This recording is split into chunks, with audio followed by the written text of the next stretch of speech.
Good afternoon, everyone. We have our quorum, so we'll get started. Seats. Before we move on to document 25, I'm going to ask for the chair of the credentials to give us a report on the status of credentials. Can you give the floor to Rocco, please? You have the floor.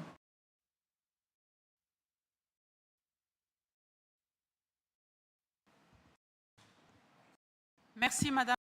Thank you, Chair.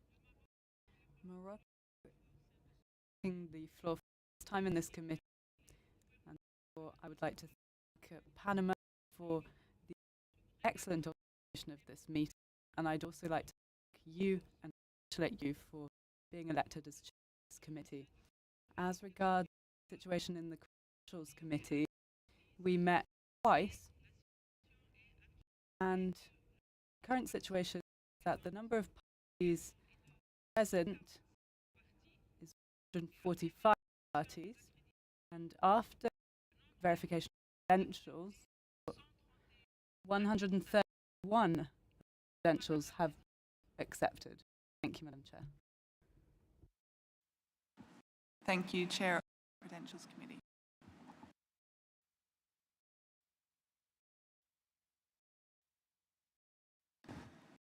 Okay, well, we'll start this afternoon's session.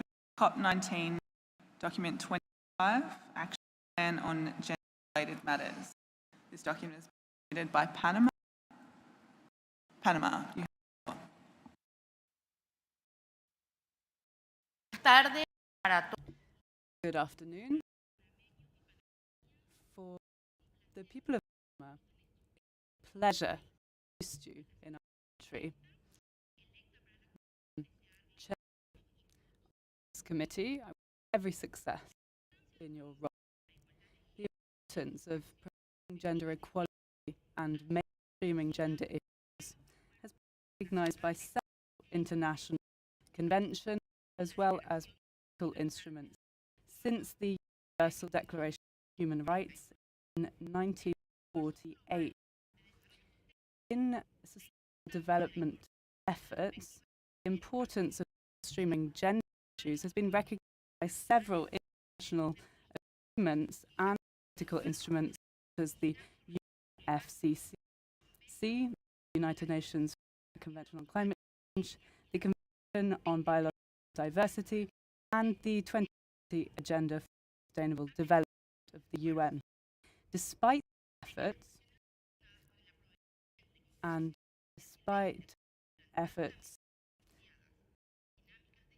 for wildlife preservation being effective gender issues, the convention, which came into force in 1995, does not have an action plan for gender-related issues.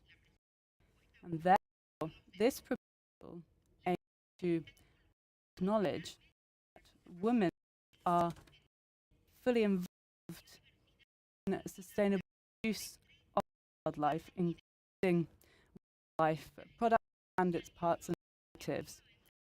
Social and economic efforts promoting equality are prerequisites for environmental action, not including gender issues in discussions on wildlife trade, means there are major gaps in our understanding of opportunities for measures in of wildlife in real-world context.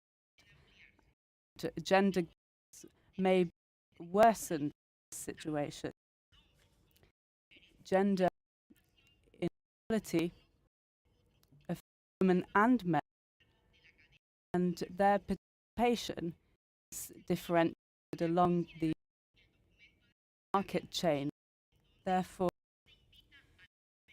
we invite the conference parties to consider the proposal to draft a gender action plan reflecting the needs, gaps, and priorities in the field of CITES and the implementation of the resolution which is also set forth in this document.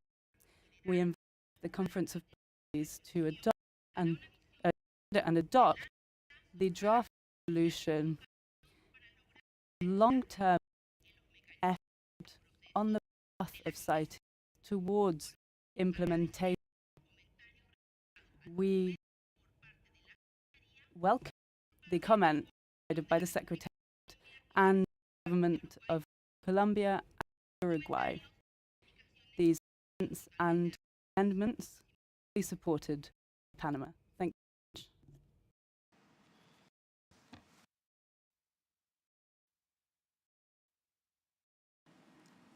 Thank you. Panama. I'm going to open the floor for parties. I do have a lot of requests in this discussion. So we are considering a new draft resolution and a suite of decisions, and it occurs as it did to the Secretariat in their comments. The content of the decisions depend on where we land in regards to the new resolution. So it would be helpful for me, I think, and for everyone, if you could your reflection on the resolution, primarily at this point. And I'm happy to take on the decisions as well, but just noting I'd like to consider those two things in that order if we can achieve that. I'd also ask to hold any detailed language amendments just at this point, because I'm not sure if we're a working group. As I said earlier, I think detailed language is handled in that kind of forum. If it turns out we can manage language amendments, I'll come back to you. So please, if I am asking for language now, I'm not dismissing any of your intervention in regard to language amendments. So please, I start seeing people are taking the floor, start to take some interventions. I see Asia.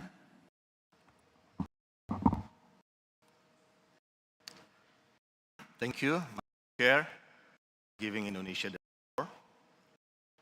First of all, Indonesia would like to congratulate you, Chair, for your election as this committee. At the outset, on substance, Indonesia would like to convey that Indonesia has no problem at all with equity issues, gaps, etc., between men and committee might already know, Indonesia is one of the few countries that has a president, President Megawati Soekarno-Putri. However, on this proposal, Indonesia will not to discuss proposed decision, proposed resolution, including its implication, if the scope and principle of the proposal is not acceptable. In this, we are referring to the definition of gender according to the Women Organization, as reflected in paragraph 2 of the proposal. 2A and 4 for your reference, colleagues. And the definition is defined as a complex, time-specific and changing. I emphasize on the word gender changeable. This is not a definition that many countries have agreed upon. As you might know, the UN Women is not an intergovernmental organization. Hence, whatever concept they establish is not necessarily something that countries have agreed. For us, defining gender as changeable, something we can support nor recognize. I believe Indonesia is alone on this. The proponent would like to further discuss the proposal. We suggest that the first discuss their proposal by deleting paragraph 2 of the proposal. So each country might have their definition whether to apply to any other. Thank you, Chair. And Indonesia, I China. Madam Chair, and the importance of promoting gender equality and the gender mainstreaming has been recognized by various international agreements, policy documents. So indigenous and rural women are integrally involved in the conservation and the sustainable use of wildlife. They continue to face discrimination and remain marginalized in the planning decision-making processes. I believe that it's critical to address this issue and promote the value of women can play in all facets of wildlife conservation, sustainable use, administration, law enforcement. However, we are aware that the term gender has different meanings in different cultures. I prefer that term should be utilized as Indonesia talked about just now.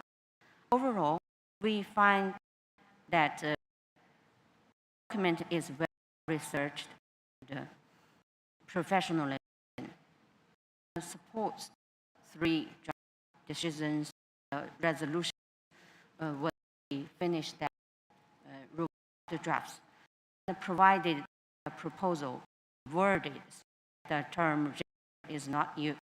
Thank you, Madam Chair. Thank you. I see the European Union. Thank you. The EU and its member states would like to thank Panama for an important initiative. We support exploring effectively addressing gender-related issues under CITES. Consider this overdue effort. In general, we support the recommendations set out by Panama in paragraph 13. To ensure the effectiveness of the initiative, it is important that any measure is tailored to the challenges, gaps, and opportunities specific to CITES and the mandate of the Convention. In our view, the suggested resolution decisions could set this context out more clearly.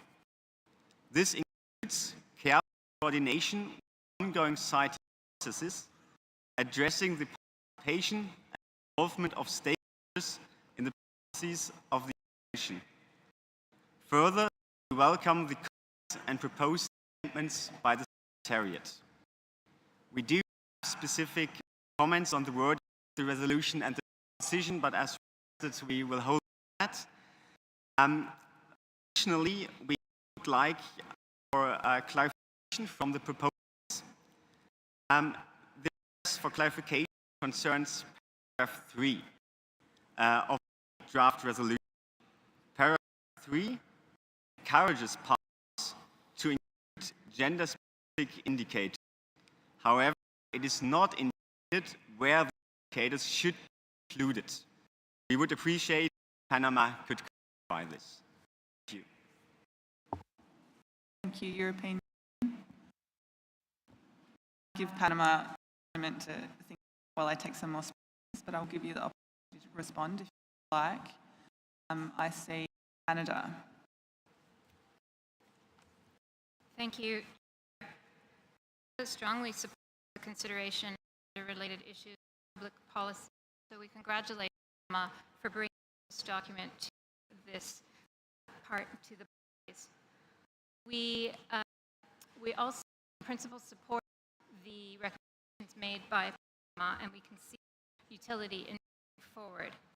We see, however, that there might be some merit in having a more thoughtful consideration of the resolution.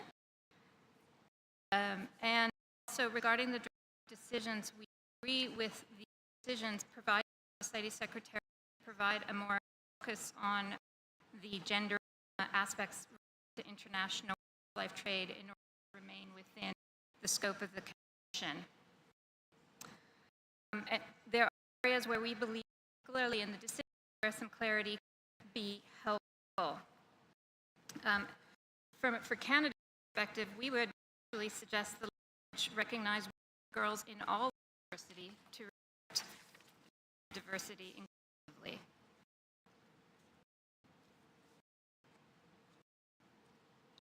So to conclude, Chair,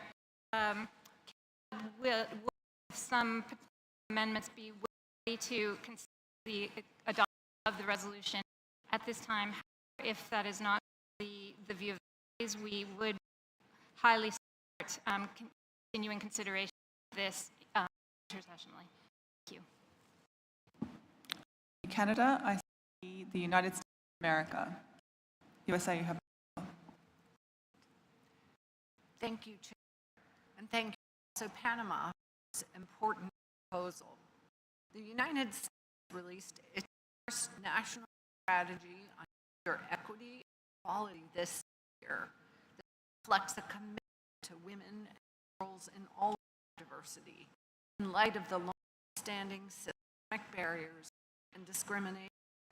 The strategy also addresses the overlapping burdens that occur when women, girls, and diverse individuals also experience discrimination on the basis of other factors, such as race, sexual orientation, ethnicity, religion, ability, age, and socioeconomic status.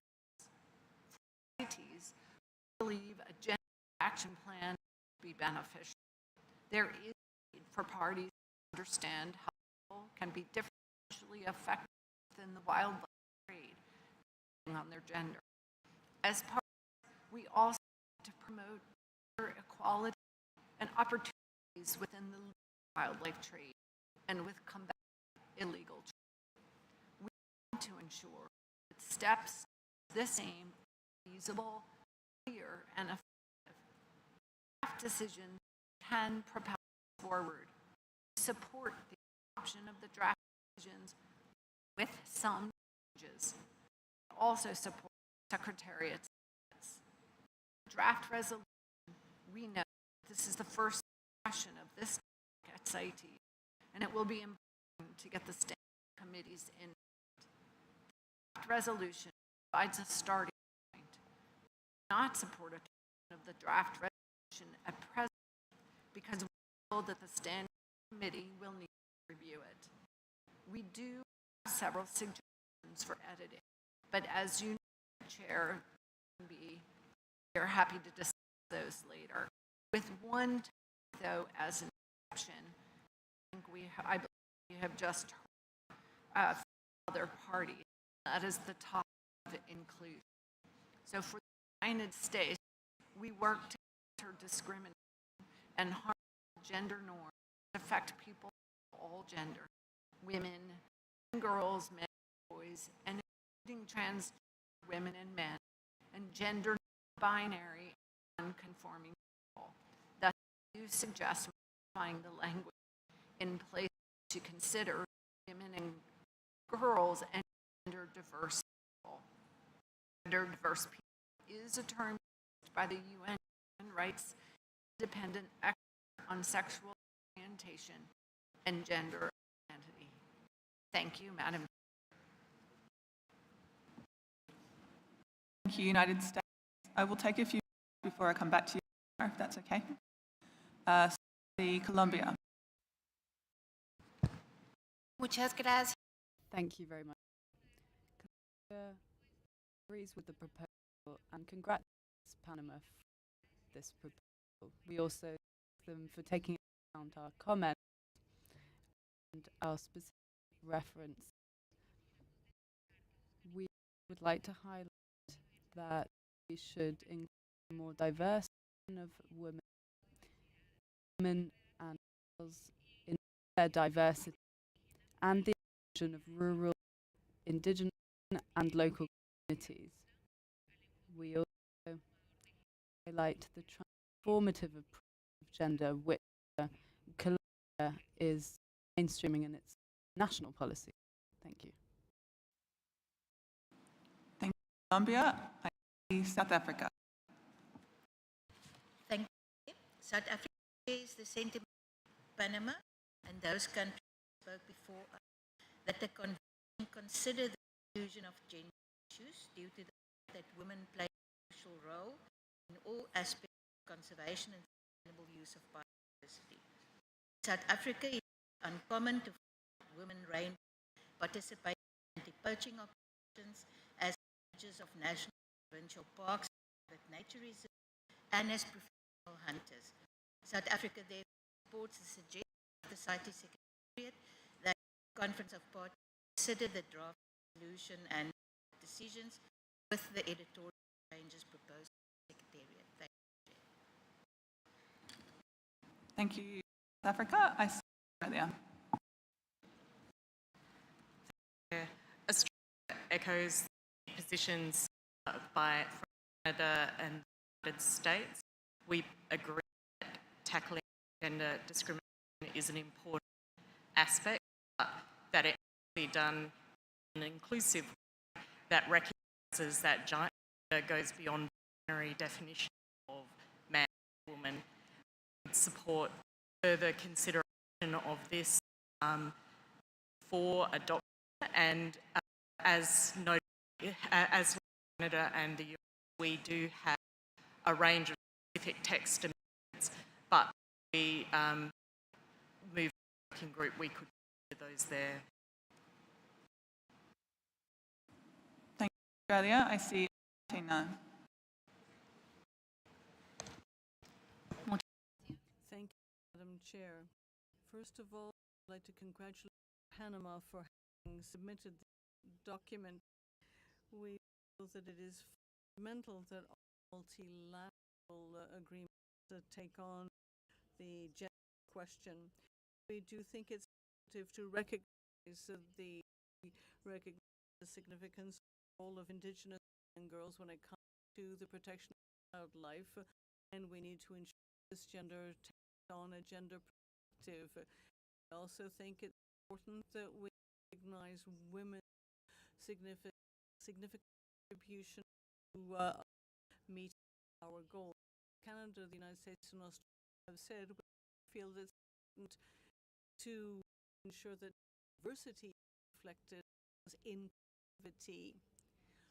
We must avoid gender stereotyping with respect to roles that women play when it comes to hunting or trade in wildlife species, because it can end up with our endorsing inequality when it comes to wildlife and its use. We would endorse this, but we would have some modest amendments to propose to the draft resolution and decisions.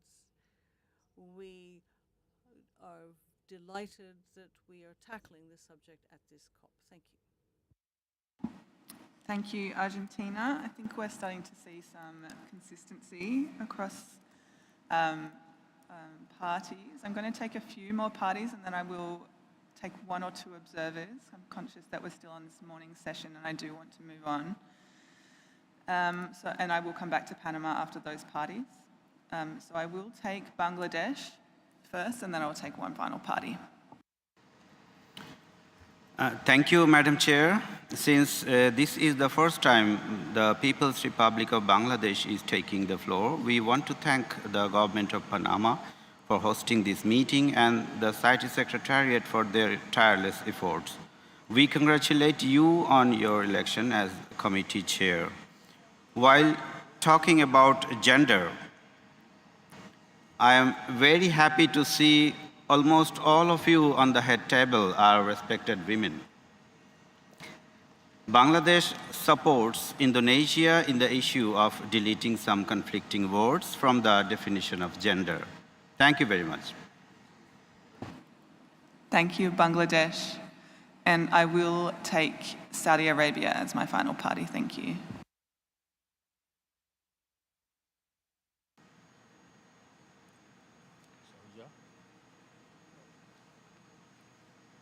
You ask the floor? Saudi Arabia, did you request the floor? No? Okay. Thank you very much. All right, well, I'll take one more party. United Kingdom, you've been waiting for a while. You have the floor. Thank you, Chair. The UK welcomes the proposal to develop and implement the CITES Gender Action Plan alongside the proposed resolution on gender and wildlife trade. We consider this to be an important step towards understanding and reflecting the gender dynamics of wildlife trade. The UK considers it important that we embed greater consideration of gender-related matters into the deliberations and the implementation of the Convention. Without this, there is the risk that our approaches are at best ineffective and at worst may exacerbate negative outcomes for wildlife and communities. Failure to consider gender-related matters exclude valuable voices from discussions on solutions and drives people towards illegal activity. The engagement and empowerment of women and girls is high on the UN agenda and is being achieved through gender programs and action plans at various UN organisations.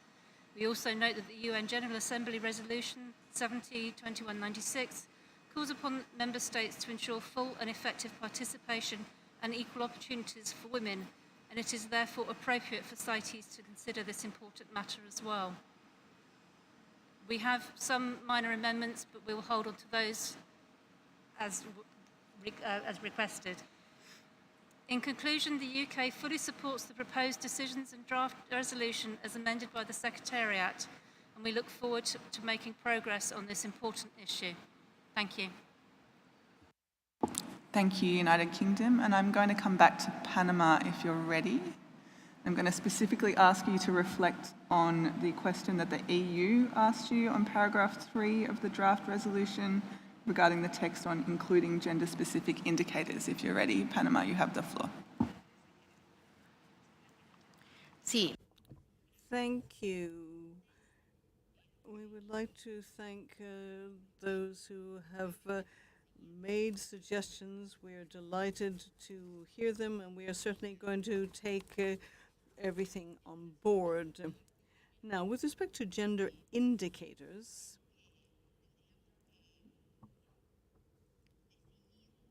there's one first definition required, and that is that CITES Secretariat reports on women's participation, and that means that they need to ensure that all of their reports give information as to gender distribution of activities.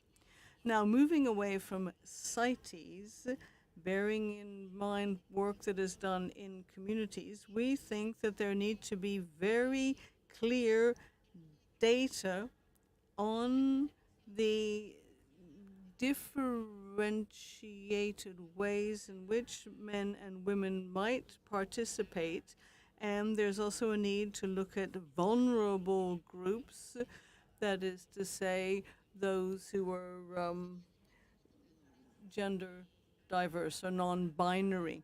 So we need to ensure that CITES does report on women's participation in all projects and policies that come under CITES. That would be give you a sign of the kind of indicators that we have in mind. Thank you.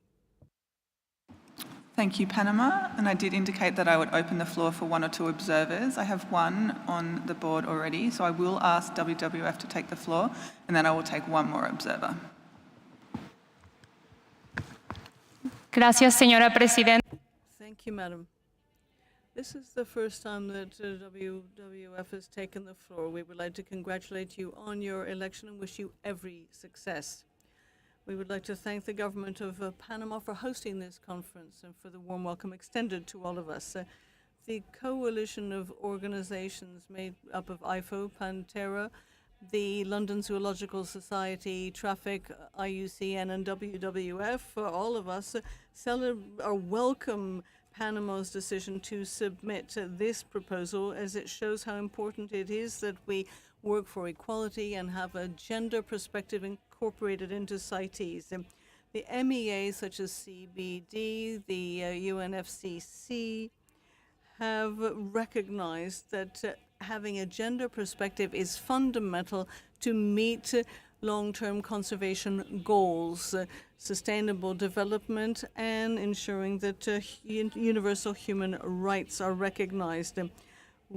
Trade, regulation, and CITES-related issues are different for men and women. Men and women don't have the same access to resources, including land. Control over resources and economic opportunities are not the same either.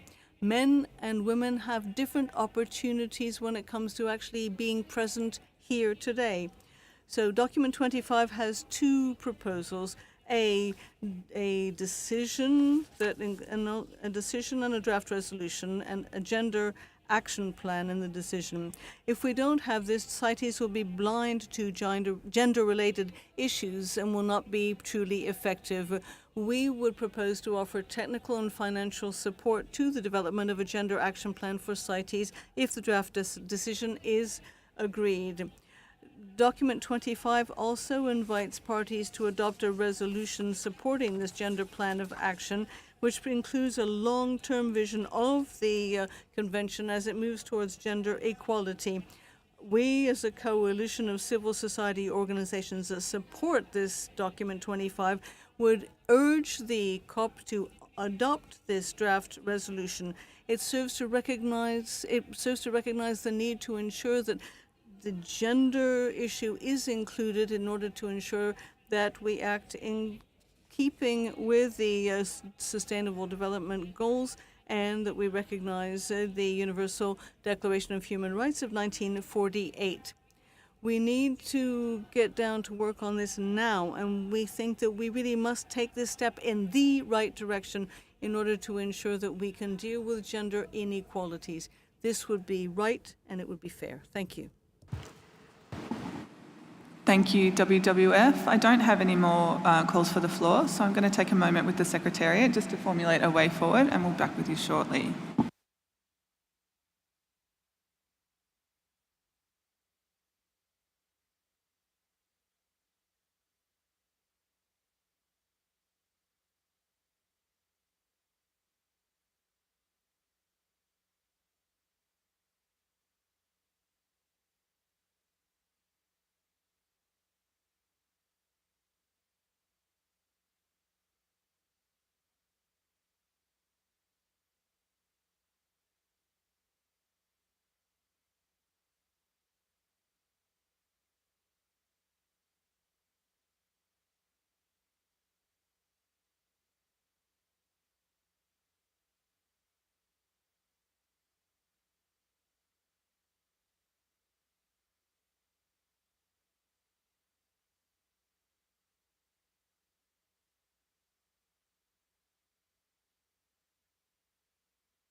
Okay, thank you, everyone. So I think we have had some constructive discussions, and I think on the more substantive matters, a lot of agreement. I don't want to take the language amendments that I know you all have in your back pockets here today, but I will strike a working group on this item so that we can hear those out in full. I will ask the working group to consider the draft decisions and also the draft resolution. And I will ask them to work, because I've heard quite a bit of support for the amendments from the Secretariat, so I'll ask them to work from the amendments made by the Secretariat to both the draft decisions and the draft resolution off the basis of the amended versions from the Secretariat.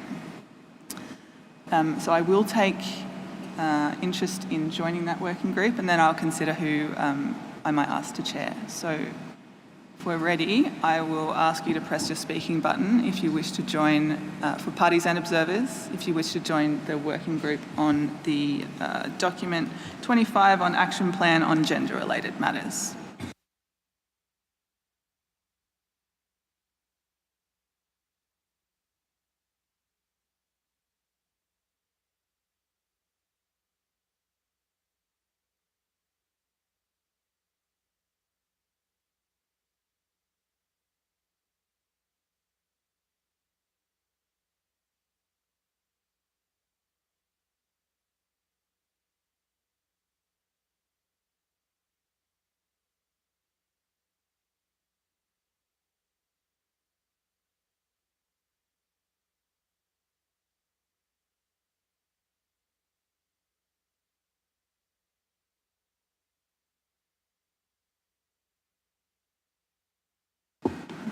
Okay, I'll begin by reading the parties that I can see. Technicians, again, if I need to scroll, please do so once I get to the bottom of the list of parties.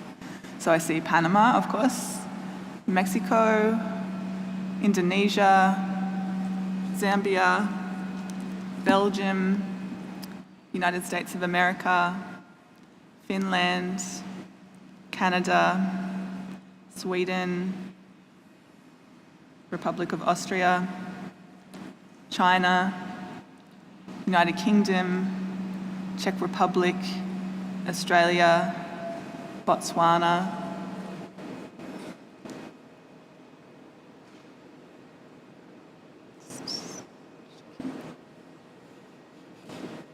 Germany,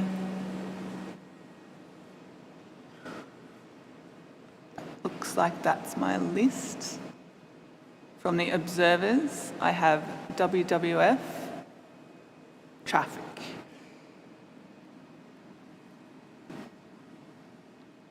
So that's my list.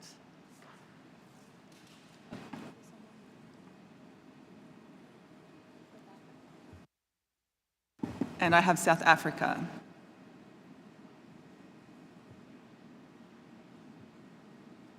Okay, thank you. If I've called your name, you can press your button.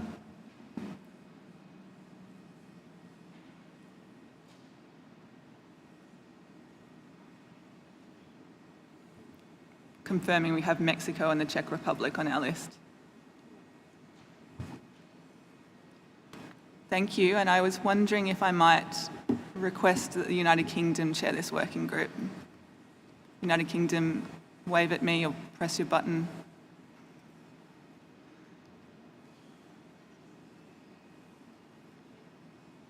Where are they? You're over here, aren't you? Yeah.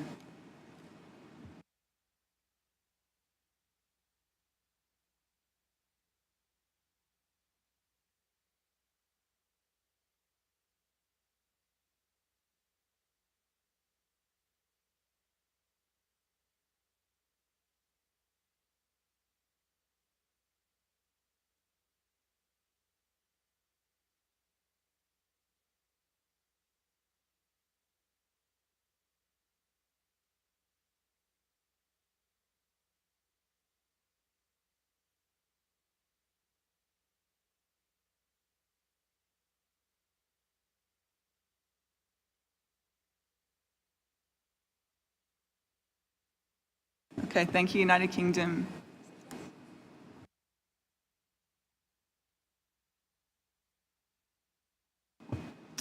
Going down my list then, Sweden.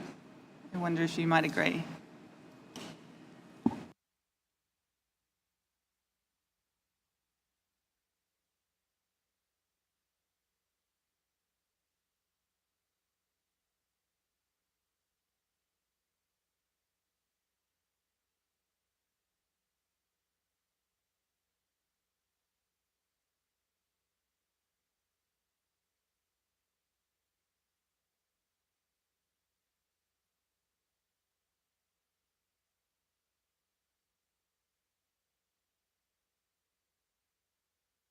Okay, I've made my attempts to find you a chair working group. So then it falls under the rules of procedure for the working group to elect their own chair.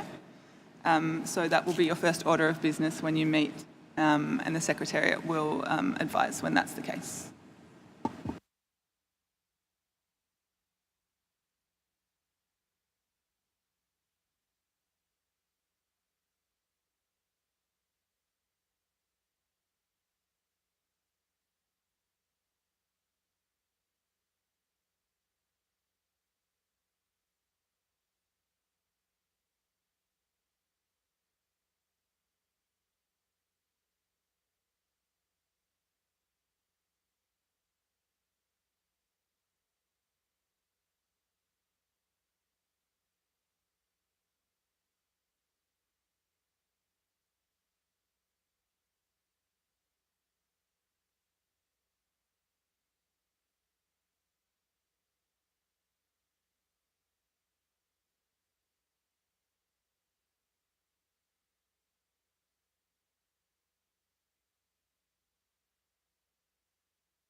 Okay, we'll move on to document CoP19, document 88.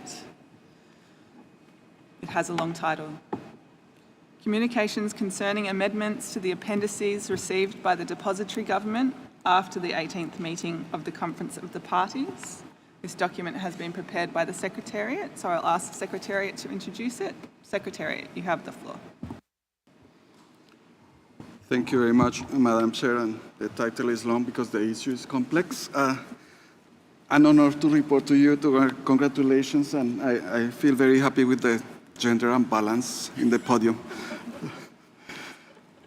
Agenda item 88 outlines complex legal questions related to communications concerning amendments to the appendices received by the depository government after COP18, on the practice around including and updating references to resolutions in the appendices, and on the scope of reservations to the latter.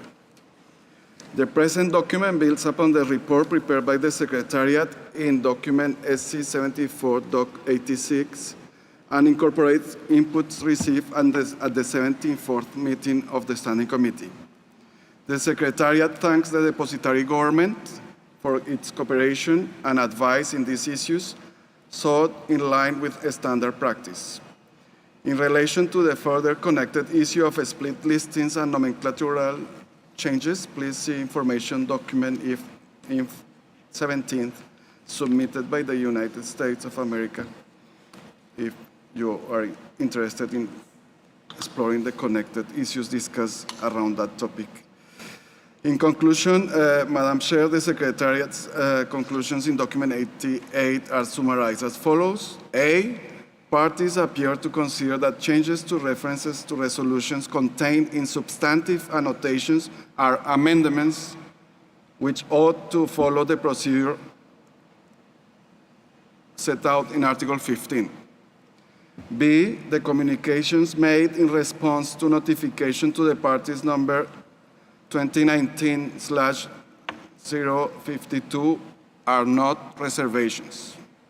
And C, the scope and effect of reservations entered in relation to amendment of substantive annotations should be clearly circumscribed. These outcomes have several consequences outlined in the document, and the Conference of the Parties is invited to consider the implications of this when proposing or adopting guidance. Madam Chair, I would like to highlight two main examples. A, to treat changes to references to resolutions as Article 15 amendments means that these may be subject to reservations. In such an event, it would appear possible that two versions of the resolution may apply simultaneously. And B, annotations for animal species included in Appendix 1 or 2 wasn't necessarily foreseen at the time of drafting the convention. Substantive annotations to animal species may specify the taxa and other trade requirements. It would seem reasonable that if an amendment is made to these additional specifications, a party may enter a reservation precluding the effect for themselves of that change. The reserving party would remain bound by the unamended version of the annotation. Thus, limiting the scope and effect of such reservations may entail derogating from the general effect provided by Article 15, whereby a party entering a reservation will be considered as a state not a party to the convention with respect to trade in the species concerned. For future coherent management, the Secretariat suggests that the Conference of the Parties consider doing the following. A, agree that inclusion of references to resolutions and decisions in the appendices via annotations should be avoided, and consider amending Resolution Conf 1121 to reflect this.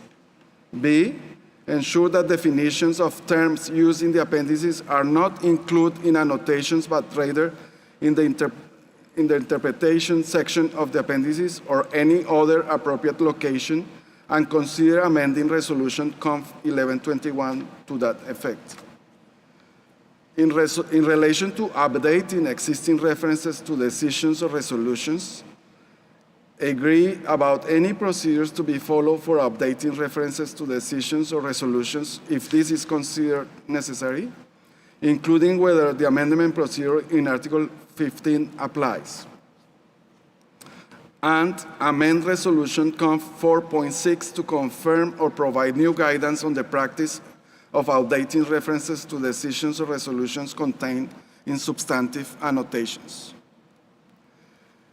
Finally, we recommend to the Conference of the Parties to agree that these amendments may be subject to reservations while specifying the scope and effect of such reservations by amending Resolution Conf 4.25 as appropriate. The Conference of the Parties is invited to adopt the amendments to Resolution Conf 1121, Resolution Conf 4.6, and Resolution Conf 4.25 contained in the annexes to the present document.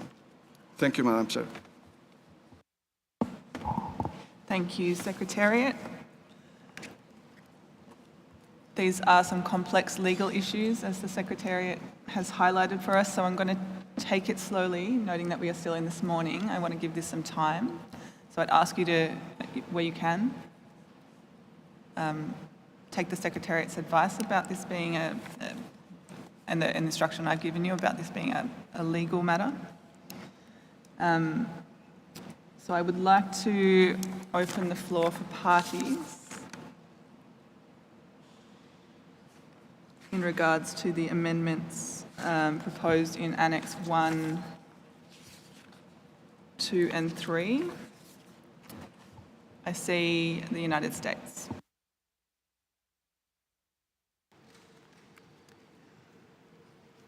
Thank you, Madam Chair. The United States supports the Secretariat's recommended amendments contained in Annexes 1, 2, and 3 to document CoP19, Doc 88, with amendments. We have prepared an information document on this item, and that information document is document CoP19, INF 17. We urge all parties to implement the amendments to the appendices adopted by the Conference of the Parties. However, we believe it is important that all parties have a clear understanding of the scope and effect when a party decides to enter a reservation in accordance with Article 15. The United States believes the scope and effect of a reservation entered in accordance with Article 15, paragraph 3, should match the scope and effect of the Article 15 amendment. Article 15, paragraph 3 limits the scope of a reservation both with respect to the amendment and with respect to trade in the species concerned. Accordingly, the same requirements apply to the reserving party before and after the amendment with respect to the species concerned, as if the amendment had not occurred. We want to avoid the effects of a reservation becoming broader. For example, we want to clarify that if a party enters a reservation to an amendment to an annotation, it does not result in the party no longer being bound by the listing in its entirety. Because of this, we believe that there is a need to update Resolution Conf 4.25 on reservations to provide a consistent interpretation on these issues. We support the amendments to this resolution recommended by the Secretariat in its document, which we believe are a good start. While we support those proposed amendments, we do not think that they go far enough to address this matter clearly and consistently for this and future meetings of the Conference of the Parties in order to resolve the problem in its entirety and avoid the emergence of further issues. As detailed in our information document, we have identified several other issues related to reservations which we believe merit bringing to the attention of CoP19 for its consideration. The United States therefore supports the Secretariat's recommendations in Document 88 with the following additional amendments to address the issue of reservations consistently and ensure the scope and effect of a reservation is equivalent to the scope and effect of the amendment.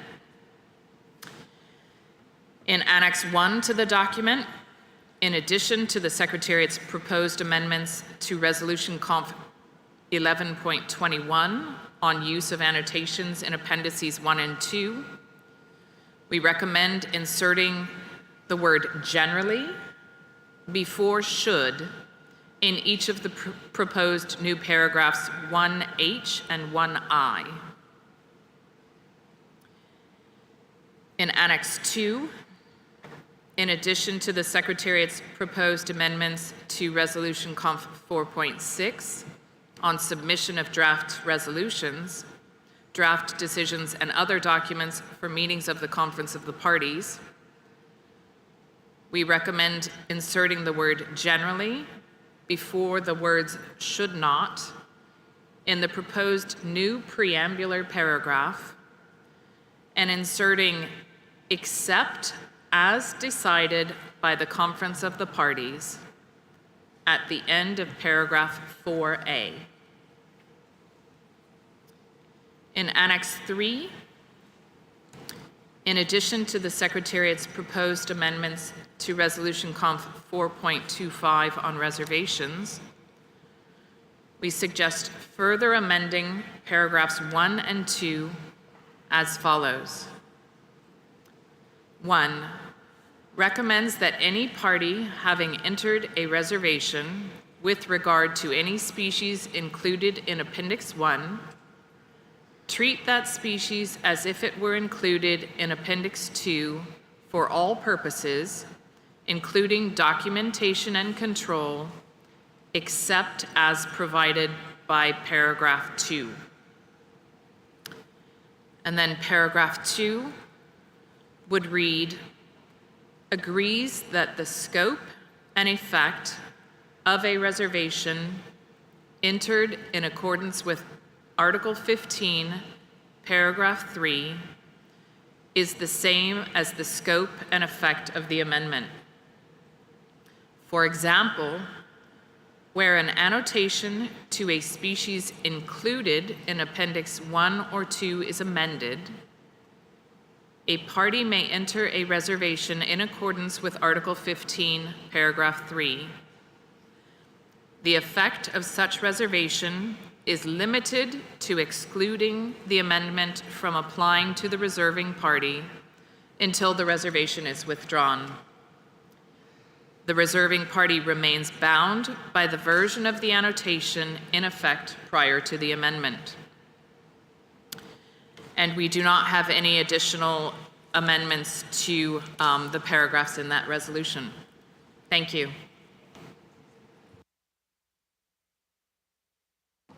Thank you, United States. That's clear. I see Benin. Merci beaucoup. Thank you, Madam Chair. As it's the first time Benin is taking the floor, I'd like to congratulate you for being elected as the chair of this committee and wish you every success in these works. We appreciate the clarifications provided by the Secretariat in this document on the issue of reservations. And the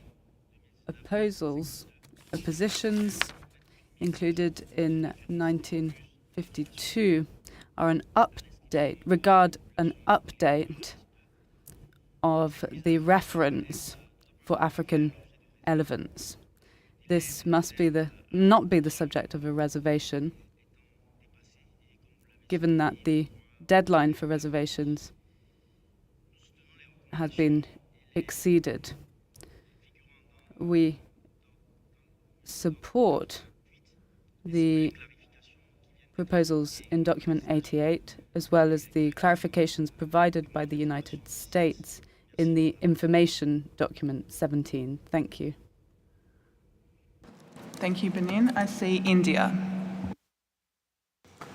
Thank you, Chair. Though the USA has mentioned the situation, but we would like to suggest some text for the purpose of clarity in the amendment proposed to paragraph 4.A of Resolution Con 4.6 in Annex 2, which suggests that the following text is inserted after the words appendices of the Convention, quote, unless the Conference of Parties has adopted a proposal to amend the annotation to update such a reference, unquote. Thank you, Chair. India, would you mind reading that slowly again for us? Just your addition.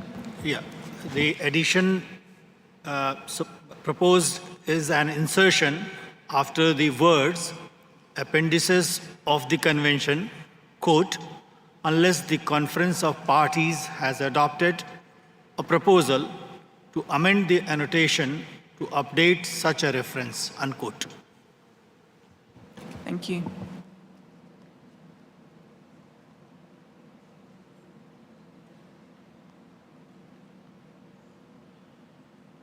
Did you get that?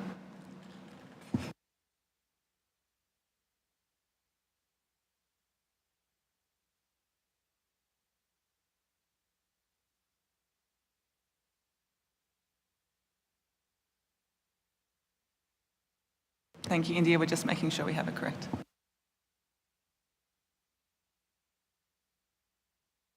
Okay, I see the European Union.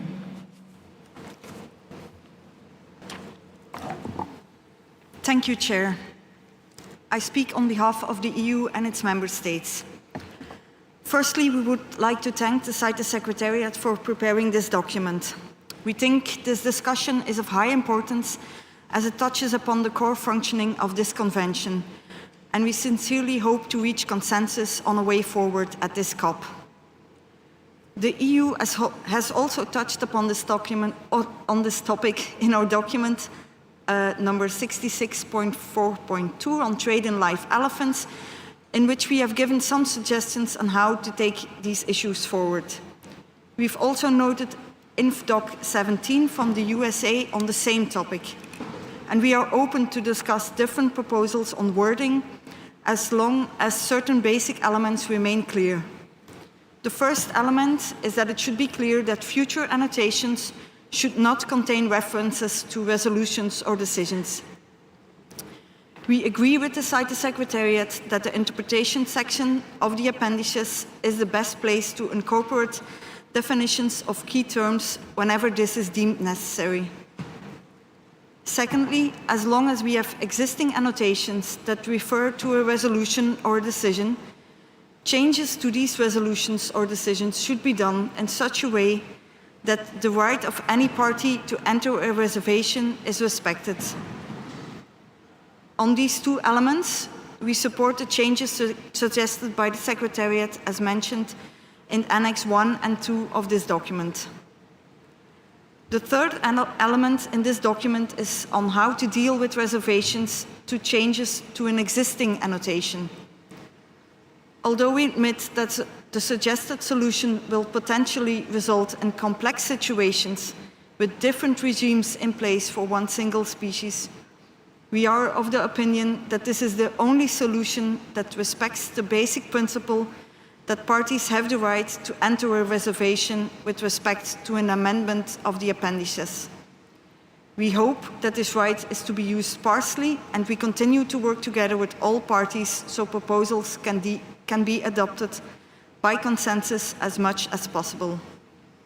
Regarding the changes proposed by the CITES Secretariat in Annex 3, we do wonder why only annotation to animal species are targeted, whereas we also have numerous plant species that are listed with an annotation, because we do not see any reason why animal and plant species should be treated differently. We also noted the suggestions from the US on this topic in their INF document, and we would suggest taking some of their language, notably where one or more populations, subspecies or species of an already listed taxon is transferred to a different appendix, and incorporate this into the amendments of ResConf 4.25, Ref COP 18.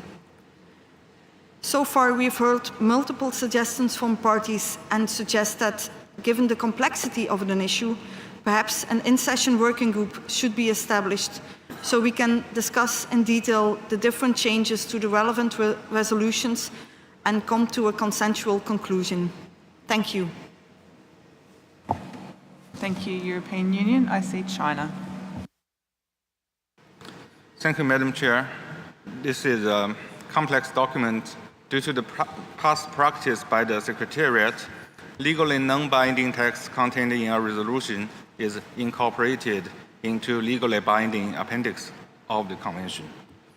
For Annex 3, the proposed amendments to ResConf 425, Rev. CoP18 on reservations, China can support them since they clarify the rights of the parties to enter reservation on annotations. The binding nature of reservations, together with the establishment and maintenance of a table of reservations. For Annex 1, the proposed amendment to ResConf 1121, Rev. CoP18 on use of annotations in Appendices 1 and 2, China can support the addition of paragraph 1, subparagraph H, which will set a baseline to avoid the problem reoccurring in the future. However, China cannot support the addition of paragraph 1, subparagraph I, which will create more problems than those can be solved. However, for Annex 2, the proposed amendment to ResConf 4.6, Rev. CoP18 on submission of draft resolutions, draft decisions, and other documents for meetings of the Conference of the Parties. If amendments are adopted to a resolution that is referred in an annotation, it will result in 2 or more different versions of the same resolutions occurring simultaneously. This does not necessarily solve the issue and may only serve to complicate and exacerbate the problem. China opposed all the proposed amendments to ResConf 4.6. Instead, China proposed 2 draft decisions to address and resolve the existing problem. Then I read it slowly. 19AA directed to the Standing Committee. The Standing Committee shall review existing references to resolutions in annotations to the appendix listing and recommend considered amendments to remove such references. And 19BB directed to Switzerland as the depository government.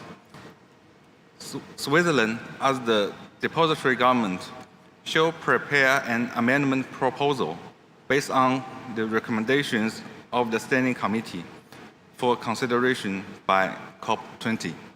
Thank you, Chair. Thank you, Madam Chair. Thank you. Thank you, China.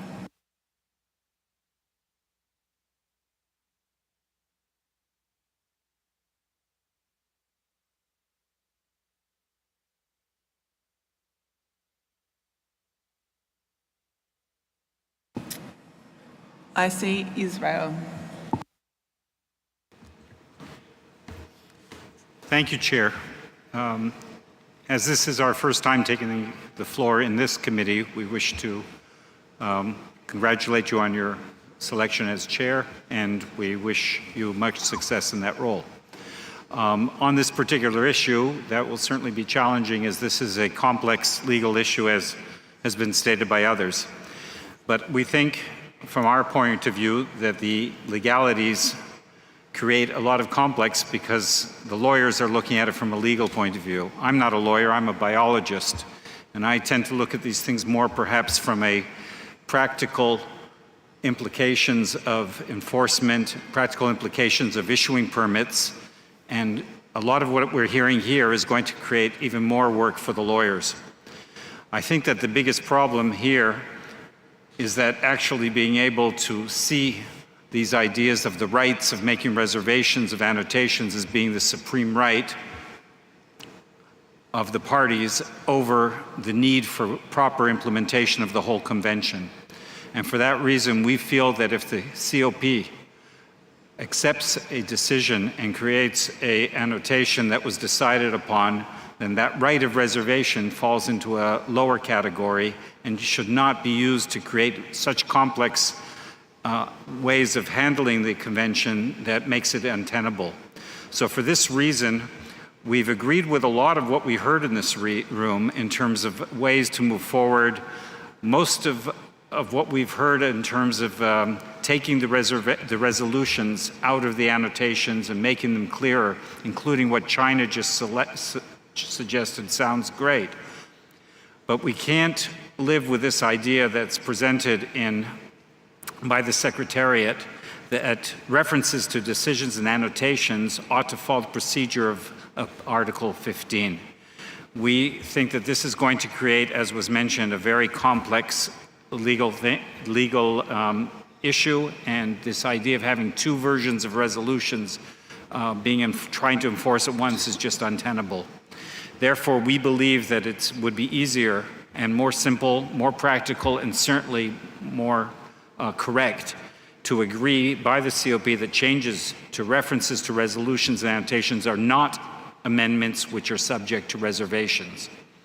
In that line, perhaps there is indeed a need for an in-session working group to try and clarify these issues and try to come up with consensus. But we're concerned about the ultimate way that this convention is going to be acted upon in a way that can be practical for all the parties. Thank you, Chair. Thank you, Israel. I see the United Kingdom.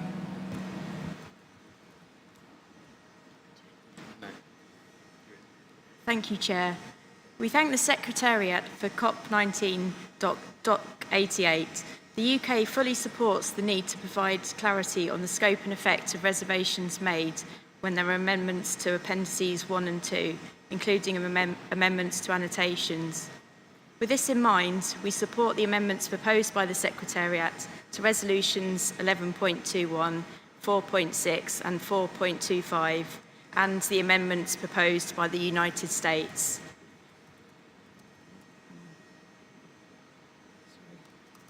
On Resolution 4.6, Rev CoP18, on submission of draft resolutions, draft decisions and other documents for meetings of the Conference of the Parties, whilst we support the new operating paragraph 2F proposed by the Secretariat in CoP19 Doc 88, we propose inserting additional wording to refer to Article 15. When a proponent is submitting a change to a resolution which is already referred to in an annotation, this will alert proponents to consider whether they also need to submit a proposal to amend the annotation in the appendices pursuant to Article 15.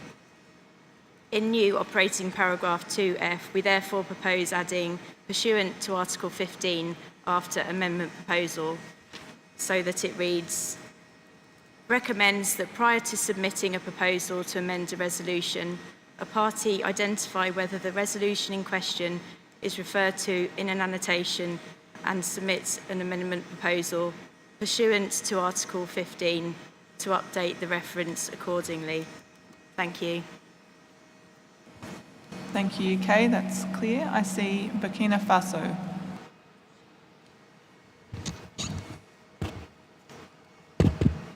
Merci beaucoup. Thank you very much.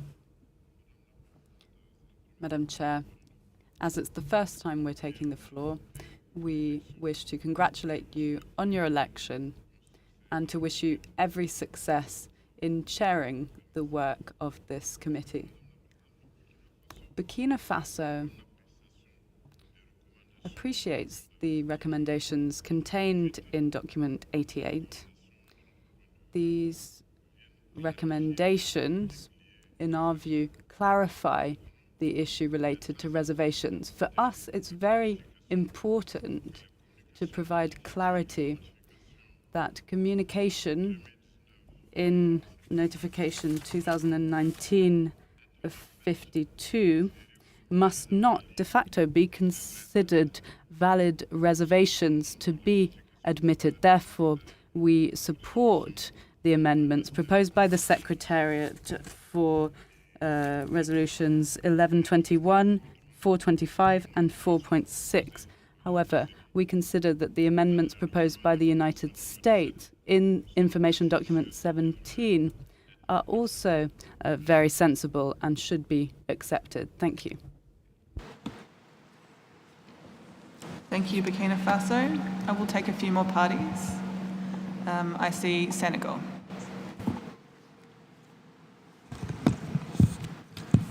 Merci beaucoup, Madame la. Thank you very much, Madam Chair. As it's the first time Senegal is taking the floor, we wish to congratulate you for your election as chair, and we also thank the government of Panama for the warm welcome we have received during this COP.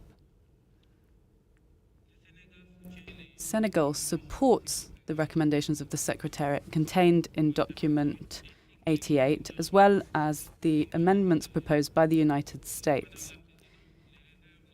Reservations must not be used in an abusive manner. This must be clarified to avoid legal discussions in the future. Therefore, we support the amendments proposed by the Secretariat as well as the USA amendments. Thank you. Thank you, Senegal. I see Botswana. Thank you, Chair. As this is the first time that Botswana takes the floor, we would wish to also add our congratulations on your appointment, Chair. Botswana notes the complexity of the subject that is currently under discussion. We have noted the amendments as proposed by the Secretariat, and we believe that these could be used as a basis for further discussion in a working group at this meeting. Botswana was, of course, one of the countries that put forward a reservation following the rather intensive discussions we had regarding the amendment on the definition of appropriate and acceptable at the last Conference of Parties. We subsequently submitted a reservation, and we have noted the comments by the Secretariat. We would, of course, however, seek clarity on the way forward with regard to the reservations that were made, and we would appreciate it if the Secretariat would provide further guidance on this subject, given the comments on what we regard as reservations and what obviously they believe do not fall under that category. Thank you, Chair. Thank you, Botswana. I will take one or two more parties. I see Peru. Gracias.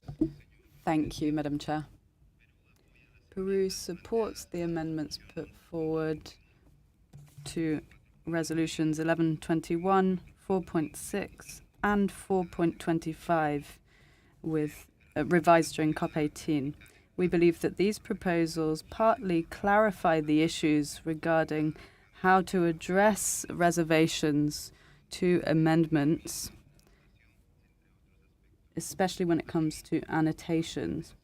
We also highlight that this type of document must be addressed with document 66.4.2, which was provided by the European Union. Thank you. Thank you, Peru. And finally, I will take Canada. Thank you, Chair, and I will do my best to be clear in this complex discussion. So first of all, Canada would like to say that we align with the views expressed by the European Union, in particular regarding the three key points that they raised as being important to address. In that regard, Canada supports the amendments proposed in Annex 1, so these are the amendments to Resolution COP 11.21. We note the United States suggestion of the inclusion of the word generally. Our preference is the Annex 1 language as it's presented by the Secretariat. With regard to Annex 2, changes to Resolution COP 4.6, Canada was not convinced that we needed the new paragraph F, but we are happy to support its inclusion with the addition proposed by the United Kingdom. And again, our preference in the preamble would be to not include the word generally, and thus we would support the new preambular paragraph as presented by the Secretariat in Annex 2. Regarding the amendments to paragraph 4A, so like the United States and India, we had a proposed amendment to the end of this paragraph to bring a bit more precision. So just to add it to the mix, I'm going to read it out loud.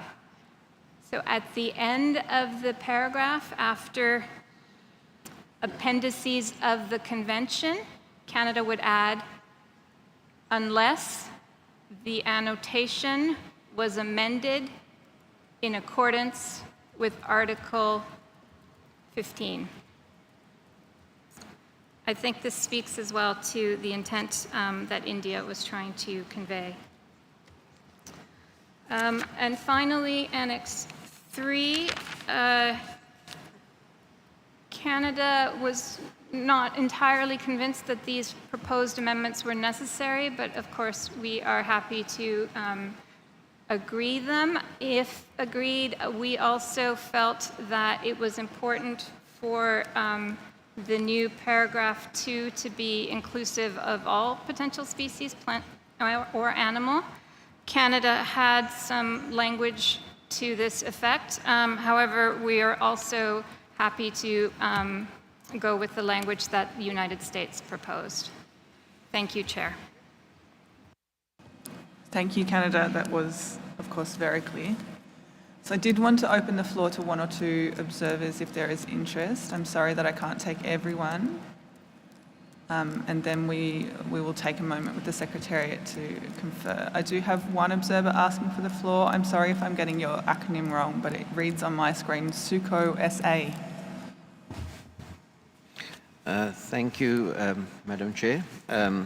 Also, as this is the first time that I'm addressing the COP, I'd like to thank our host country, Panama, for the warm hospitality and the superb arrangements, and I'd also like to congratulate yourself as the chair and wish you well with the process going forward. I speak for the Sustainable Use Coalition of Southern Africa, which represents some 30 separate NGOs, over 100,000 individuals and businesses as members, and over 500,000 sustainable jobs, and over 3 million livelihoods, mostly rural. We also represent in excess of 20 million hectares of wild-maintained or rewilded, ecologically and financially self-sustaining landscape in South Africa. I would like to just urge parties present to consider something about reservations along the lines of why they exist in the first place. Why is there a need for reservations? And this needs to be reflected in, if you want to take a narrow view on how to restrict reservations going forward in your articles. And I think it was captured in the essence of the Botswanan and Zimbabwean call for a differentiation of voting along the lines of the populations of species concerned as well yesterday, which was dealt with, and I'm sure all of you are aware of. The reasons for such things can only exist because clearly there's an attempt to look at species at the species level rather than at the population level.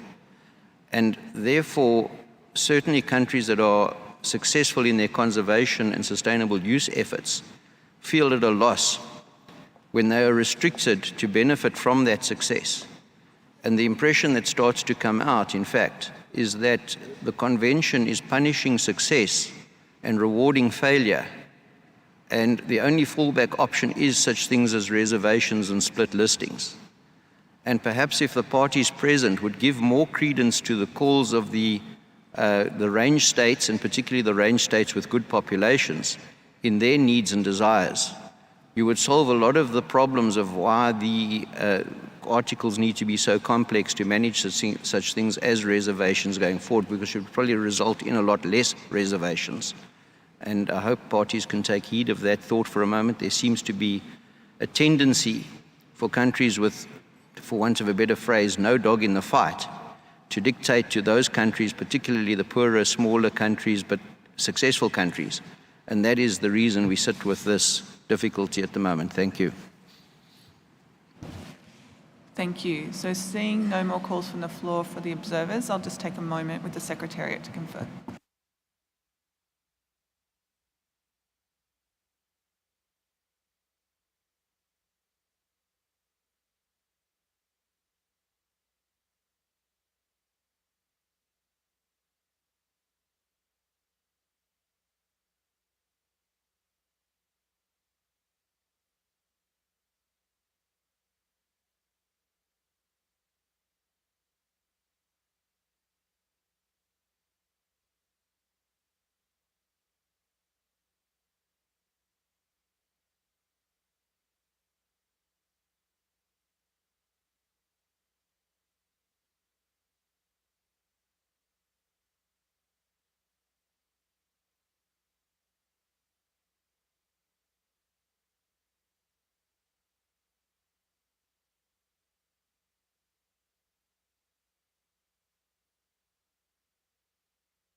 Thank you, everyone. So I'm going to form a small drafting group, but I can see Zimbabwe asking for the floor, so I will give you the floor to make your point, and then I'm not opening the floor again, I'm just seeing Zimbabwe, and then I'm going to form a drafting group, so I'll go to that after Zimbabwe makes their point.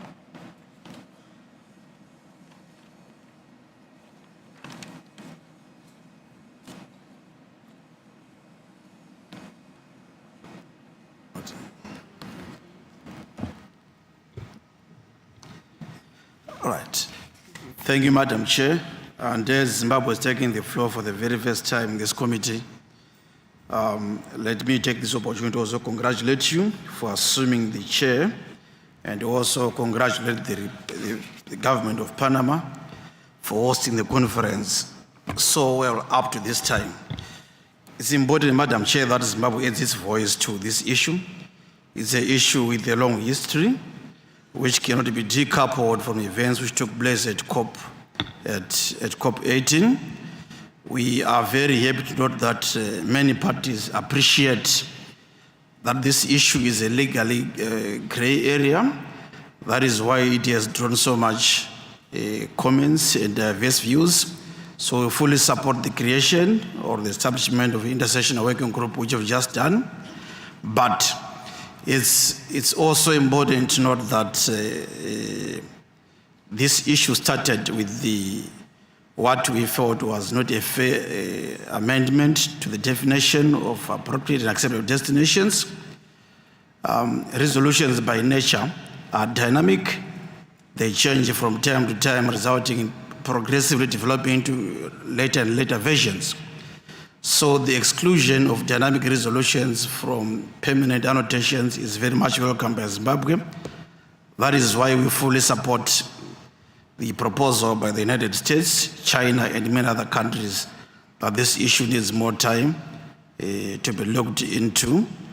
Then also, secondly, we felt the change in the definition, which you've always said before, of appropriate and acceptable was substantive in nature, which is one thing which inspired Zimbabwe to then register a reservation in terms of Article 15 of the CITES text. So we'll move forward, but we are still not very much satisfied by how our issue was handled previously. And we look forward that as the group works on the issue, they're going to take into consideration our concerns and the concerns of many Southern African countries.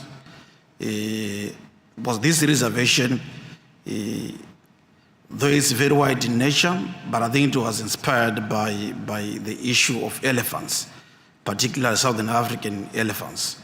Thank you, Madam Chair.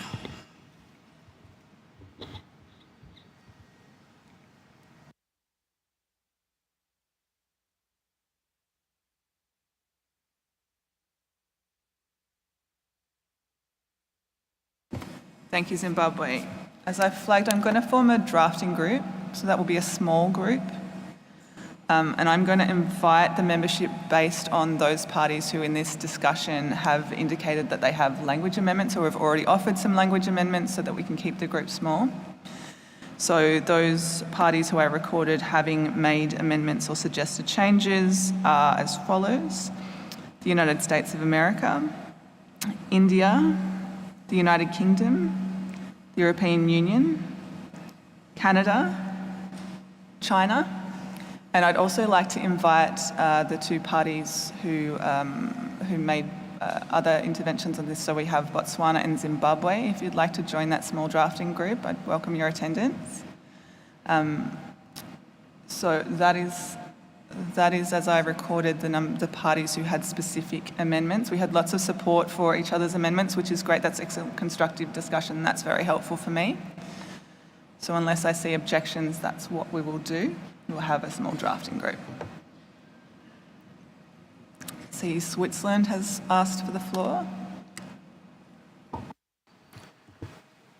Thank you, Madam Chair. As it is the first time that Switzerland takes the floor, first I would like to thank an amazing government for inviting us to this wonderful place, and of course also for the reception we had already. And Youth, I would like to congratulate to be the chair of this meeting. Switzerland would like to join in this small working group if possible. Thank you.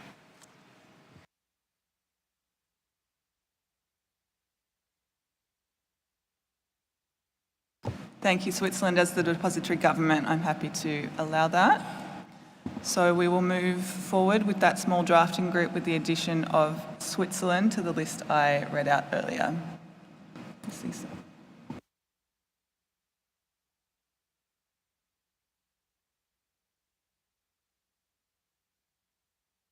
Namibia, you have the floor. Thank you very much, Chairperson. Namibia would also like to express her interest in joining the drafting group. Thank you very much.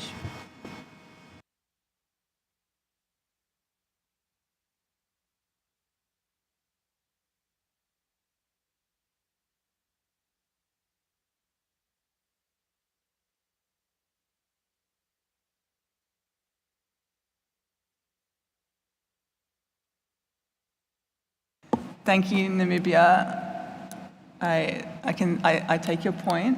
My preference would be to keep the group small, and so I would encourage you to confer with the other parties who have invited to join. The Secretariat can assist with that if needed. I still see flags waving, but I think that might... Right, it might be Kenya. Kenya, you have the floor. Thank you, Madam Chair. As Kenya is taking floor for the first time, we would want to congratulate the government of Panama on hosting this meeting and for the warm welcome, and I congratulate you also for having been elected to chair this meeting. And Madam Chair, just to mention that for quite a long time, Kenya has been requesting for the floor. So we wanted first to confirm whether the chair has been seeing Kenya requesting for the floor. We wanted to speak to this matter on agenda number CoP19, Doc 88. And therefore, because discussion has gone on, and now that there is a team, working group that is being constituted, Madam Chair, I would like to state that from the beginning we have been interested in making an intervention on this agenda item, and therefore would like to join that working group so that Kenya can make its contribution to the what we wanted to make as we are doing the intervention. Thank you, Madam Chair.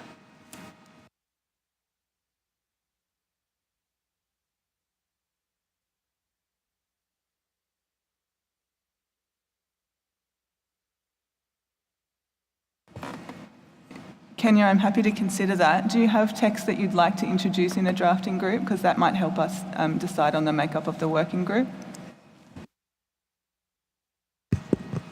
Madam Chair, we wanted to speak to the amendments that the recommendations of the Secretariat in this document in the 3 annexes, Annex 1, Annex 2, Annex 3, and following on the interventions by United States of America, EU, and the other parties that I've mentioned.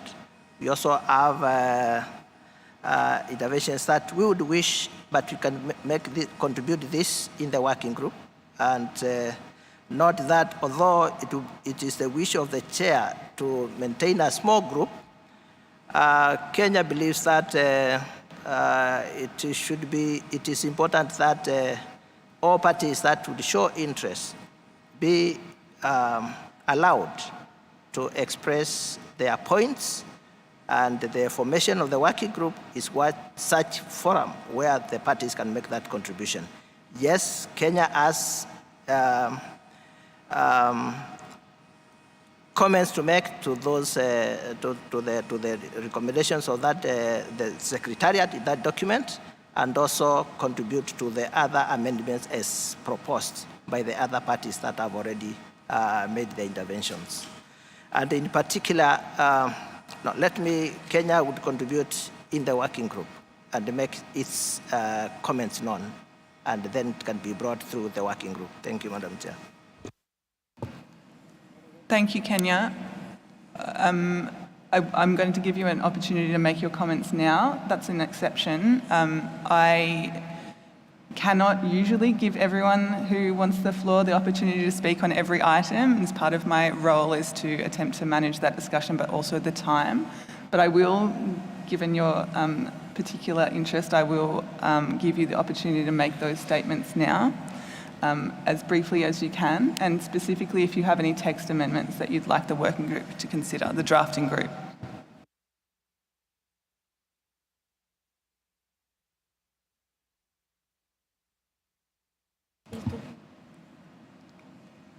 Kenya, you need to request the floor. Would you request the floor, please?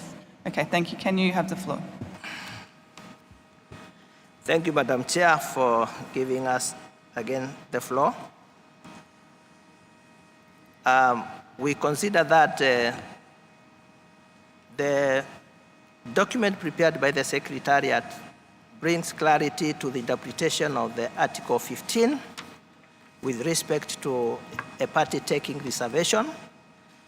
And with this clarification given as elaborated in the amendment proposed to Resolution 11.21, 46, and 25 will help bring this clarity.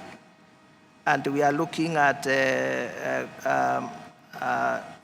aligning ourselves to the amendments as proposed by the Secretariat and amended, suggested amendments by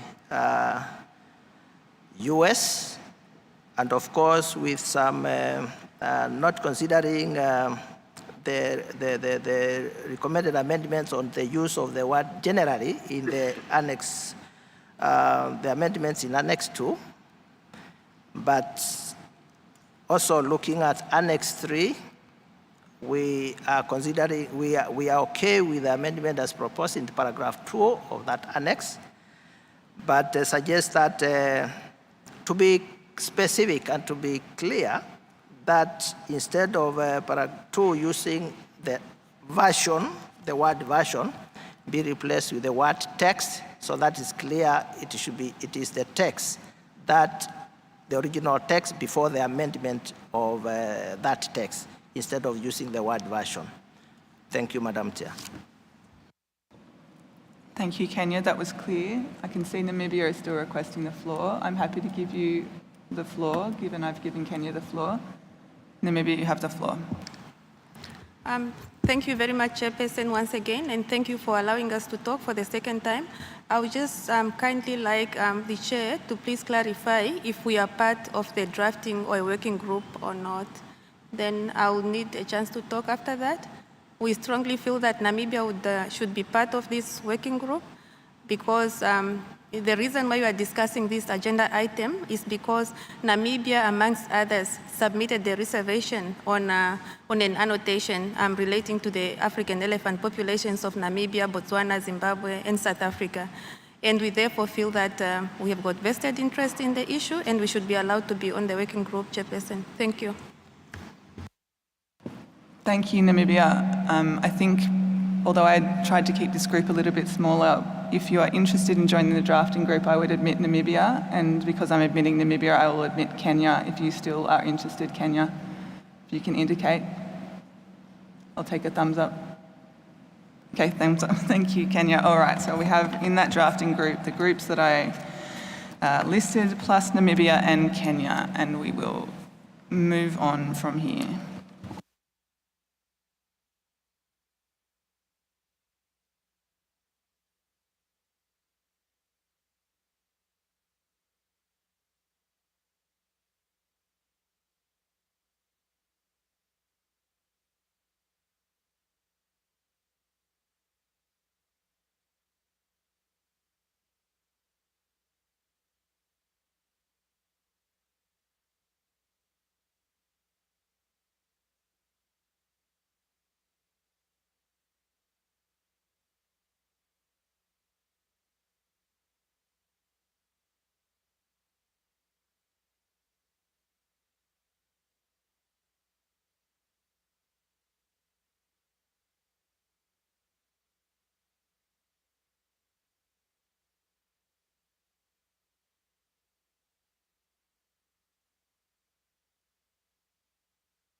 So we will move on to this afternoon session, starting with document 23, role of CITES in reducing risk of future zoonotic disease emergence associated with international wildlife trade, and then beginning with CoP19 document 23.1, the report of the Standing Committee.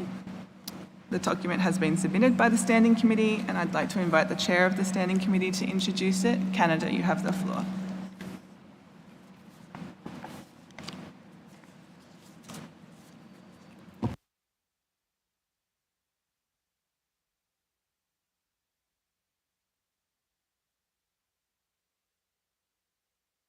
I see you on my list, Canada.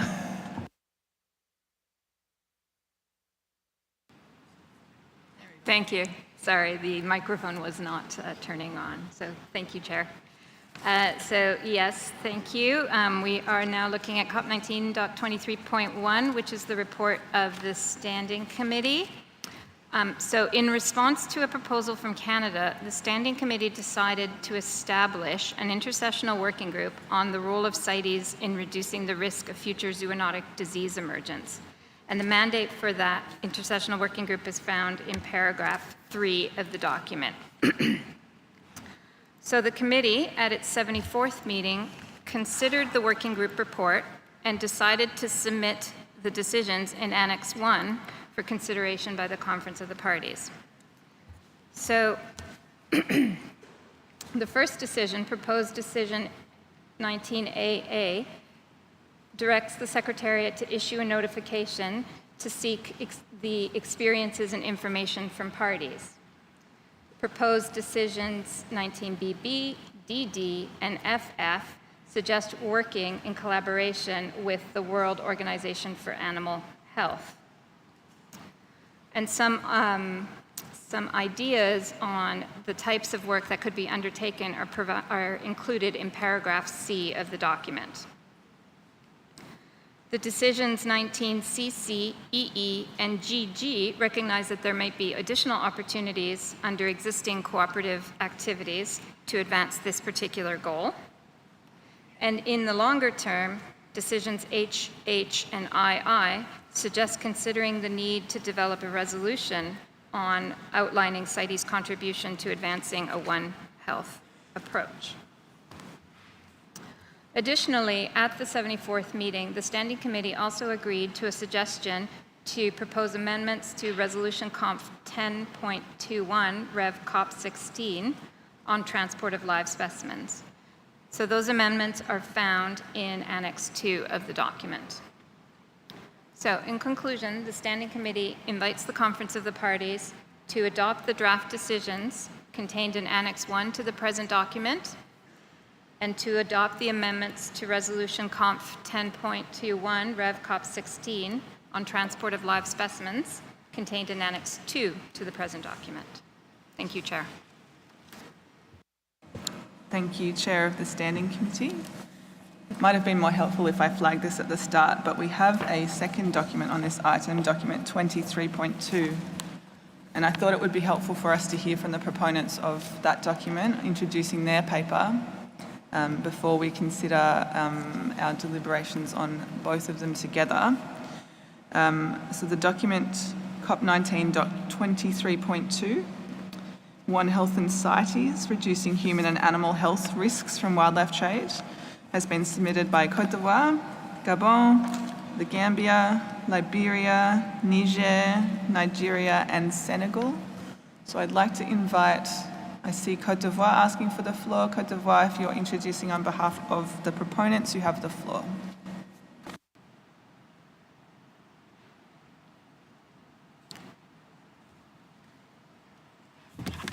Merci, Madame la Présidente. Thank you, Madam Chair. This is the first time Côte d'Ivoire has taken the floor, and we would like to take this opportunity to congratulate you on your election to the chairmanship of this committee and wish you every success. We're taking the floor on behalf of Côte d'Ivoire, Gabon, the Gambia, Liberia, Niger, Nigeria, and Senegal, co-authors of the document COP19.23.2, One Health and CITES, Reducing Human and Animal Health Risks from Wildlife Trade. This is the first CITES COP since the COVID-19 pandemic. For some 3 years now, we've only been able to talk about these matters in abstract terms, but now we all have direct experience to inform our discussions.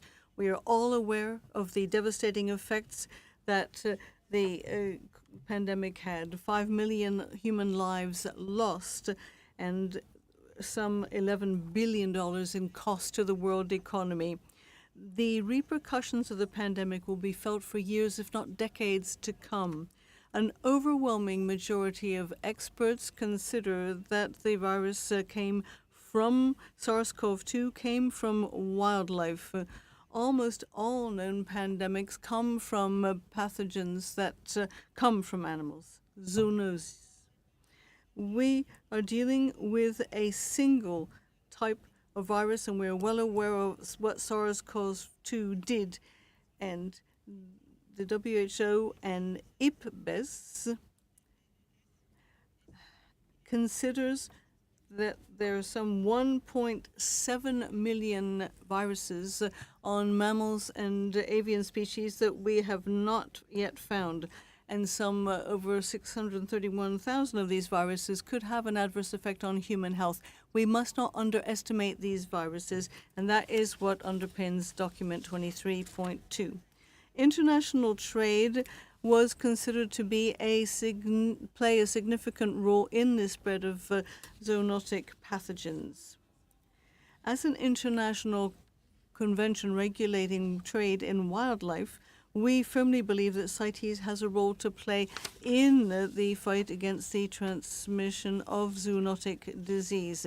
We must ensure that CITES plays a role in ensuring that wildlife trade that is regulated by the convention plays a role in reducing the emergence, spread, and mutations involving these pathogens in order to protect animal and human health, as well as our economies in the broadest sense possible. 23.2 proposes the adoption of a One Health resolution. We have a resolution that recommends that parties take a One Health approach in their work under the convention, particularly with Articles 3, 4, 5, and 7, with respect to animals that are traded and when they are captively bred and ranched, as well as the trade of living specimens. They also recommend that parties develop One Health CITES action plans.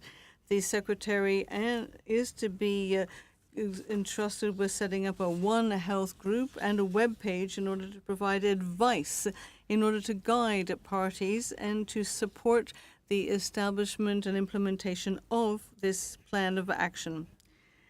The adoption of this draft resolution would provide CITES authorities with the means of adopting urgent measures in order to prevent the emergence of zoonotic pathogens and the spread of disease through trade in wildlife specimens.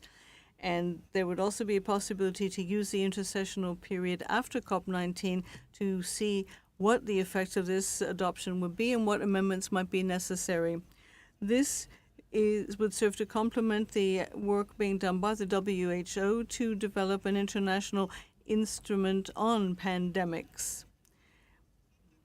The SC74 at its meeting in March of 22 in document 23.1, following the Intercessional Standing Committee Working Group on the CITES work to be done in preventing the emergence of future zoonotic diseases, is a welcome step forward. However, in the course of the SC discussions, parties raised the urgency of the matter given the risk of future zoonotic diseases.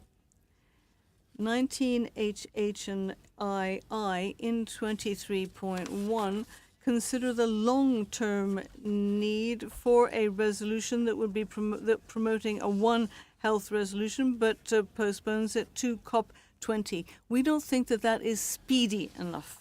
And finally, Madam, with all due respect, I would like to remind participants that on our planet and throughout all disciplines, there are measures being considered in order to prevent that COVID-19 is an exception and that no other pandemic affects us as badly.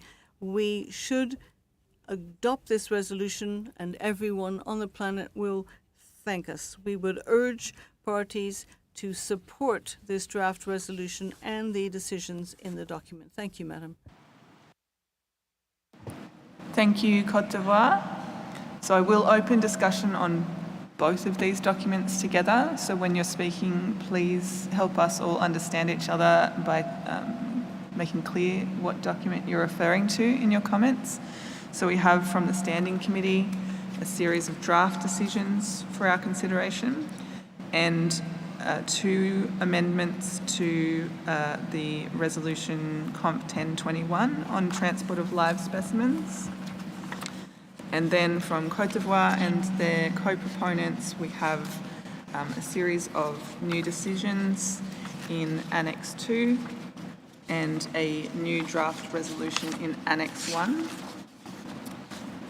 So opening the floor to parties.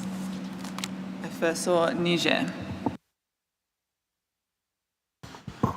Merci beaucoup, Madame. Thank you, Madam Chair. As this is the first time Niger is taking the floor in Committee 2, I would like from the outset to congratulate you for your election as chair of this committee. Madam Chair,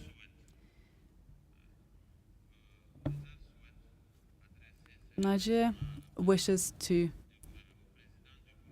thank the chair of the Intersessional Standing Committee Working Group looking at the role of CITES in reducing the risk of disease spillover in wildlife markets. As you know, the environment ministers of ECOWAS countries have recently adopted a strategy on fighting wildlife crime in West Africa. The vision of this strategy recognizes the importance of addressing the transmission of zoonoses in our efforts to fight against wildlife crime. This vision is the following. Wildlife crime and related threats, as well as the spread of zoonoses, are considerably reduced in ECOWAS countries in order to improve the conservation of biodiversity for well-being and the development of communities. This vision strongly requires Western Africa to commit to addressing the emergence of zoonoses. Madam Chair, as it was clearly stated during the wonderful opening ceremony chaired by Panama, this convention is at a crossroads. We must take positive decisions when it comes to the future of biodiversity and health. We cannot risk hesitating and wasting time. Why wait another 3 years to take measures that we could take today? Although we strongly support the proposal in document 23.1, we do not believe it goes far enough. Niger recommends that parties present today take the decision of adopting the resolution on One Health as set out in document 23.2. We firmly believe that CITES has a responsibility to take strong measures during this COP and to not wait to act. We're convinced that we have the competency and expertise here in this room to act. So let us wait no longer. Thank you very much, Madam Chair. Thank you, Niger. I see Japan. Thank you, Madam Chair. Japan support document 23.1 submitted by SC. This document is based on the discussion of inter-sessional working group and SC 74. So we support the draft decisions and draft resolution. And but one thing we want to say, we want to insert only one word, draft decision 90HH on page 8. Now I read, from second sentence, starting from actions. Actions that would improve monitoring and reduce the risk of pathogen spillover. Between words of and pathogen, we want to insert one word, zoonotic. The risk of zoonotic pathogen spillover. This is our proposal for amendment of these decisions. And as for 23.2, we think that it is premature to adopt so-called One Health and CITES resolution and establishment of One Health high-level panel. Thank you. Thank you, Japan. We've captured your small amendment. I see the European Union. Thank you, Chair. And thank you also for taking these documents together. We think it's useful. The world has gone through an unprecedented pandemic, and I think CITES cannot be ignorant of this. So we support and welcome all initiatives that identify measures and solutions to reduce the risks of zoonosis spillover from international wildlife trade. On document 23.1, we welcome the work of the Standing Committee and its intersessional working group. We support the proposed decisions as amended by the CITES Secretariat and the proposed amendments to Resolution Conf 10.21 on transport of live specimens. We believe it is really important to further explore measures and practical solutions to mitigate the risk of zoonotic pathogen spillover from international wildlife trade. And this should be done in cooperation with other relevant authorities like the World Organization for Animal Health, FAO, the World Health Organization, IATA, etc. As regards document 23.2, as I said, we welcome all efforts to identify measures. However, we believe that it is not for CITES to base decisions on human and animal health risk analysis or sanitary issues that go clearly beyond the scope of CITES. There are specific other regulations and international fora which address those aspects. The EU, therefore, does not support the adoption of the proposed resolution. However, we support some of the elements that are in that resolution. For example, the use of international definitions, that is in paragraph 1A of the draft resolution, and also the part on cooperation with animal and public health authorities in paragraph 1C.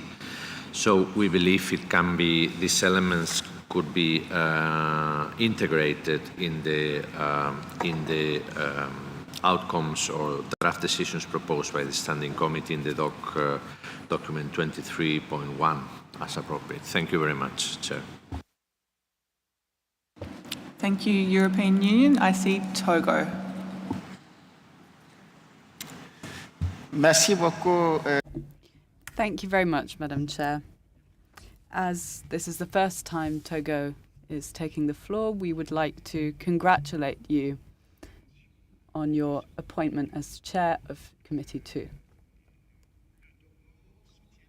Togo supports the amendments proposed to Resolution Conf 10.21 as set out in document 23.1.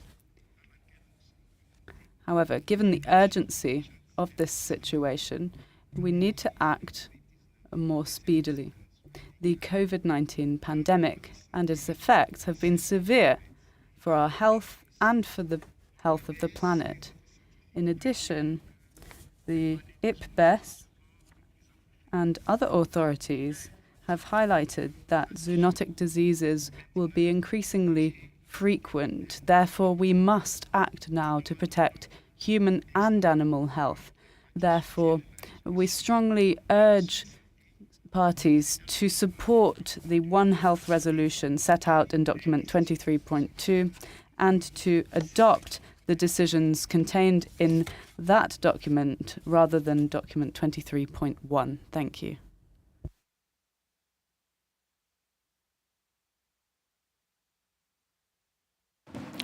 Thank you, Togo. I see Switzerland. Thank you, Madam Chair. I think the Standing Committee did an excellent job, and we have a good document, and Switzerland recommends or supports all the recommendations and proposed decisions in the document 23.1.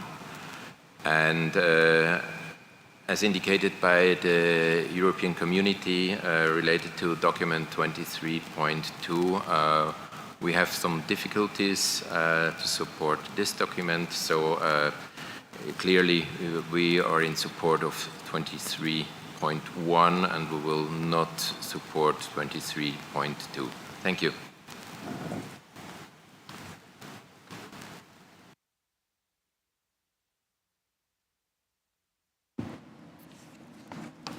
Thank you, Switzerland. I see Israel.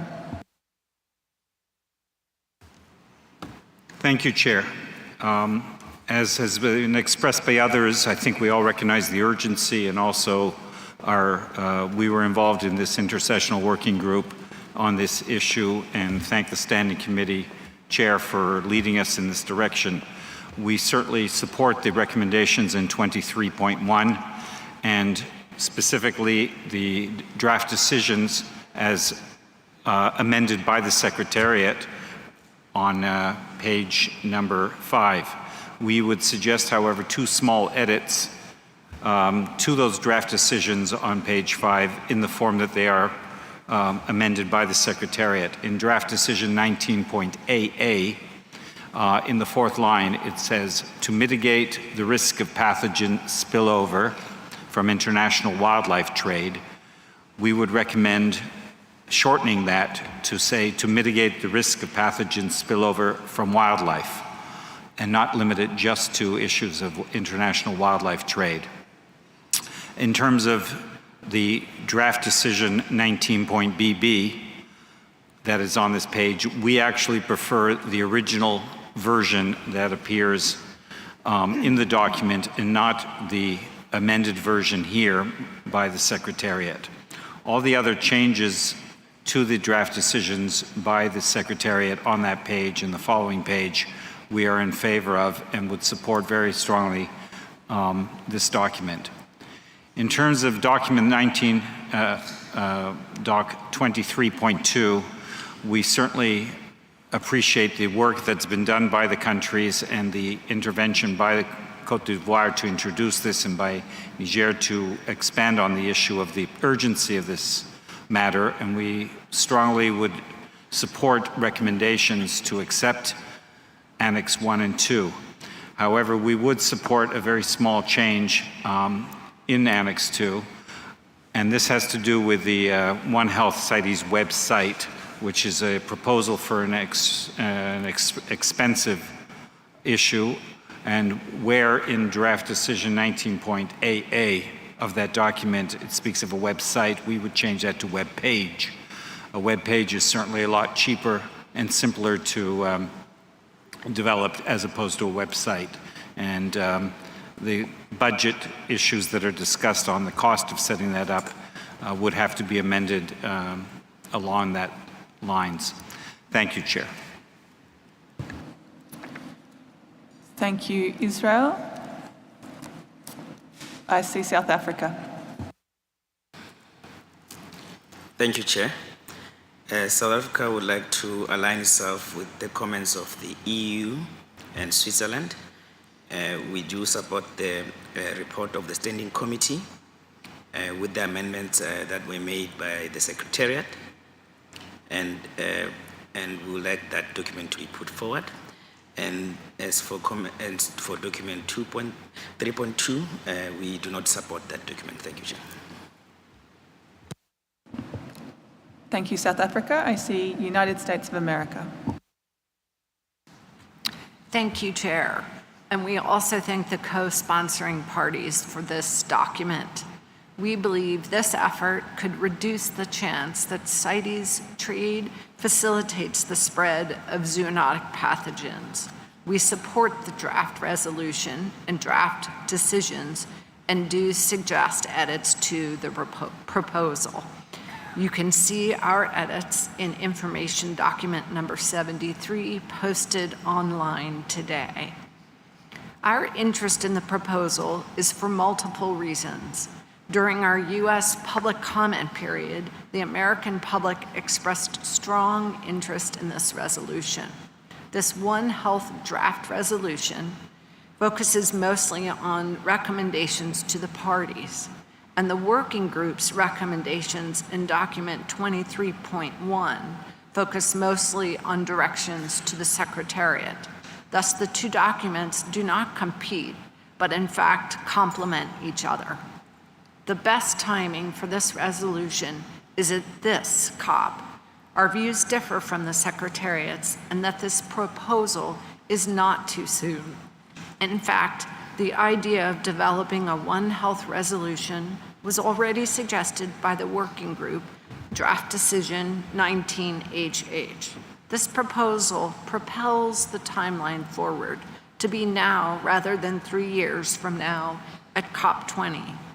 And this, we feel, is entirely appropriate for the CITES parties to urge action, considering that COVID-19 is a zoonotic disease that has not only caused the loss of over 6.5 million people, but has also deeply affected ecosystems and economies, led to the mass culling of wild animals in captivity, incentivized illegal and unsustainable wildlife trade, and disrupted our routine CITES procedures and meetings. Clearly, this issue falls within the realm of CITES matters. As we have said, addressing zoonoses must remain within the mandate of CITES, ensuring that wildlife trade does not threaten the survival of wild species.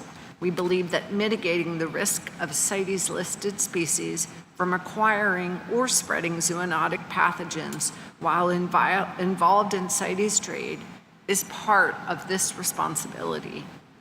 Illuminating the link between CITES trade and zoonoses could help attract more CITES support, funding, and resources. This could help CITES implementation more broadly. We also think that this will better secure a place for CITES experts in international dialogues. As CITES authorities from all over the world, we understand the connections between animal, environmental, and human health. Our expertise would enrich these discussions to not only prepare and respond to zoonoses, but prevent their emergence and spread. We also point out that the draft resolution encourages disease risk assessments. It is increasingly important to evaluate which species in CITES trade present the highest zoonotic risk. Then parties can better respond to trade-related health concerns that may merit more precautions. With greater collective scientific knowledge, we as CITES parties will see our options and choices to avoid facilitating the spread of zoonotic pathogens. Along these lines, the United States also strongly supports the recommendations in document 23.1. These align with our belief that CITES should take steps within its mandate to reduce zoonotic disease risk and wildlife trade. We value the opportunity to be part of the working group and to hear members' ideas. We also support the proposed amendments to Resolution Conf 19.21 on transport of live specimens. One way that CITES can lower disease risk is by helping live animals and plants in trade to retain their immune function. Live specimens transported in humane conditions will experience less stress and thereby will be vulnerable to infections and less likely to transmit pathogens to other animals or humans. Complementing this, we urge parties to also support a separate proposal, CoP19 document 52. With those noted, we do have small edits to document 23.1. And with your indulgence, Chair, I will turn the mic over to my colleague to make the technical points and edits to document 23.2. Thank you, United States. I might just have you hold those edits. As you've just heralded, I am seeing a need for a working group. And so if that's okay with you, we'll hold them for that forum. If we end up not needing a working group, I would be surprised. I'll come back to you. Thank you, Madam Chair. So I'm going to continue taking parties because I do want to hear some more of this discussion. I've just said that I imagine that we will need a working group. In general, I'm hearing support for both documents or parts of both documents. I'm hearing some caution around a new resolution, but also some enthusiasm for a new resolution, which is something that we will have to navigate together. So I will continue to hear views of parties on this. I will take United Republic of Tanzania, followed by Cambodia. Thank you, Chair, for giving us the opportunity, since it's the first time, to make intervention under your leadership. We commend for your election and also the hospitality from the host country. Yeah, back to the document. Tanzania does not support the draft resolution proposed by the proponent, since this will increase more cost to the countries that are doing the trade in live animals. But also the proposal does not consider the fact that there are a loss of migratory birds and mammals across Africa and Europe, taking into account like the wild beast migration in Tanzania, that also could potentially transmit this pathogen from one country to the other, but also thousands of birds that migrate between Africa and Europe every year. So considering only the aspect of trade, we are leaving behind also the potential for the transmission of the diseases across the continent. Therefore, Tanzania supports the proposed amendment by the Secretariat in the Standing Committee, and as well as the amendment of the resolution that is present in the Annex 1 of the COP 19 Doc 23.1. It is evident that the world has suffered a lot as a result of COVID-19 pandemic, but increasing restriction in trading live animals will not really resolve the effect caused, but increase the cost of living for those who are depending highly on this business. Chair, I submit. Thank you. Tanzania, Cambodia, you have the floor. Thank you, Madam Chair, and thank you, the host country, the Panama. Cambodia would like to comment on the document, the COP19 doc 23.1 and 23.2.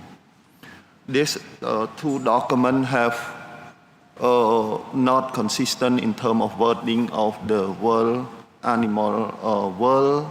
Organization for Animal Health, which is currently they have a new kind of abbreviation they call WOA, which is WOAH, not the OIE. That the two documents, I see that not consistent in that kind of wording. Secondly,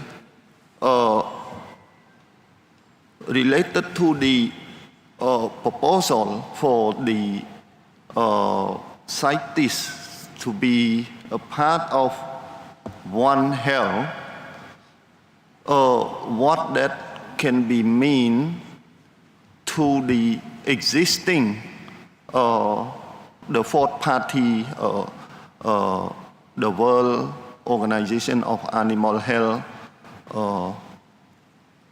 the FAO, the UNEP, the WHO.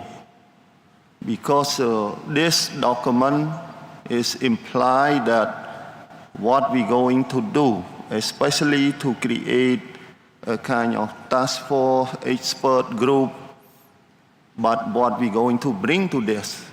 Because of One Health, we from the wildlife, we work on the veterinary, or we work on the public health, or any other, or join as the fifth party of the One Health kind of consortium. This not explicitly mentioned in these two documents, the 23.1 and 23.2.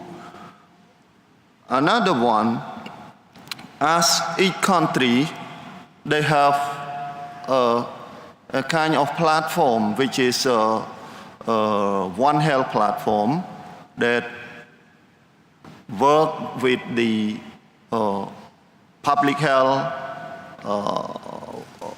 domestic animal and wildlife. Some country now is include the wildlife as a component of the One Health. And that's why in these two documents, it's still not very clear from the proponent that say this is an urgent. Of course, it is urgent for One Health, which is, but for not, not limited to the CITES, because we not see that what the expertise, what the kind of the intervention that we can go through, the process of One Health. That's why we request to have some more discussion, intersessional working group discussion, to define what we mean and what we're going to do for the One Health kind of initiative. Thank you very much. Thank you, Cambodia. I still have a long list of parties asking for the floor, but I'm going to be unable to take everyone. I would like to hear from one more of the proponents, and I would also like to hear from Canada. So I would like to hear from Gabon, please, and then Canada.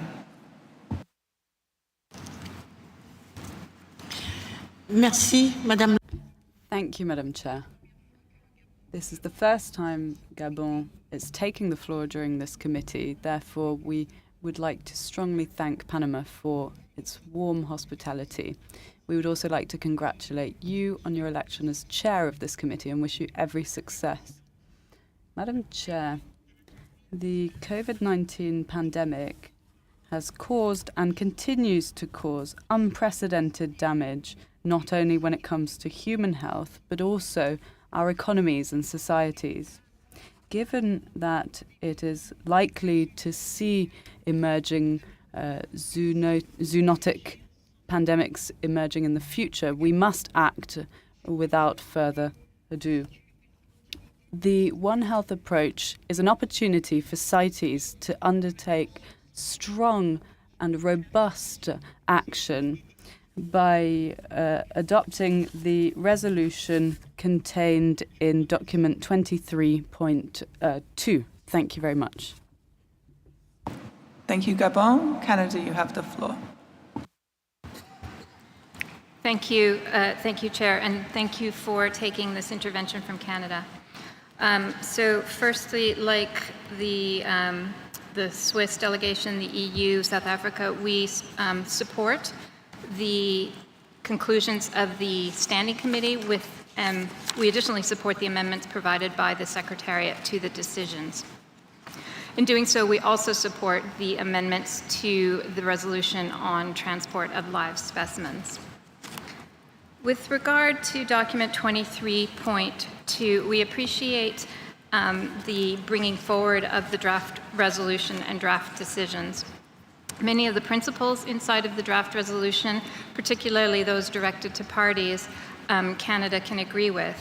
However, we do have concerns that there are elements of this resolution that, and the subsequent decisions, that would require a workload increase from management authorities and from the committees, including the task of One Health expert panel or task force, that are unclear. And we're very mindful of the heavy work that we are already putting on the committees and the Secretariat. So in this regard, Canada does feel it is premature to agree to the resolution and the decisions in Doc 23.2. However, we note, as many have before, that in the decisions from the Standing Committee, particularly Decision 19HH, there was, as someone has mentioned, envisioned the potential for the development of a resolution.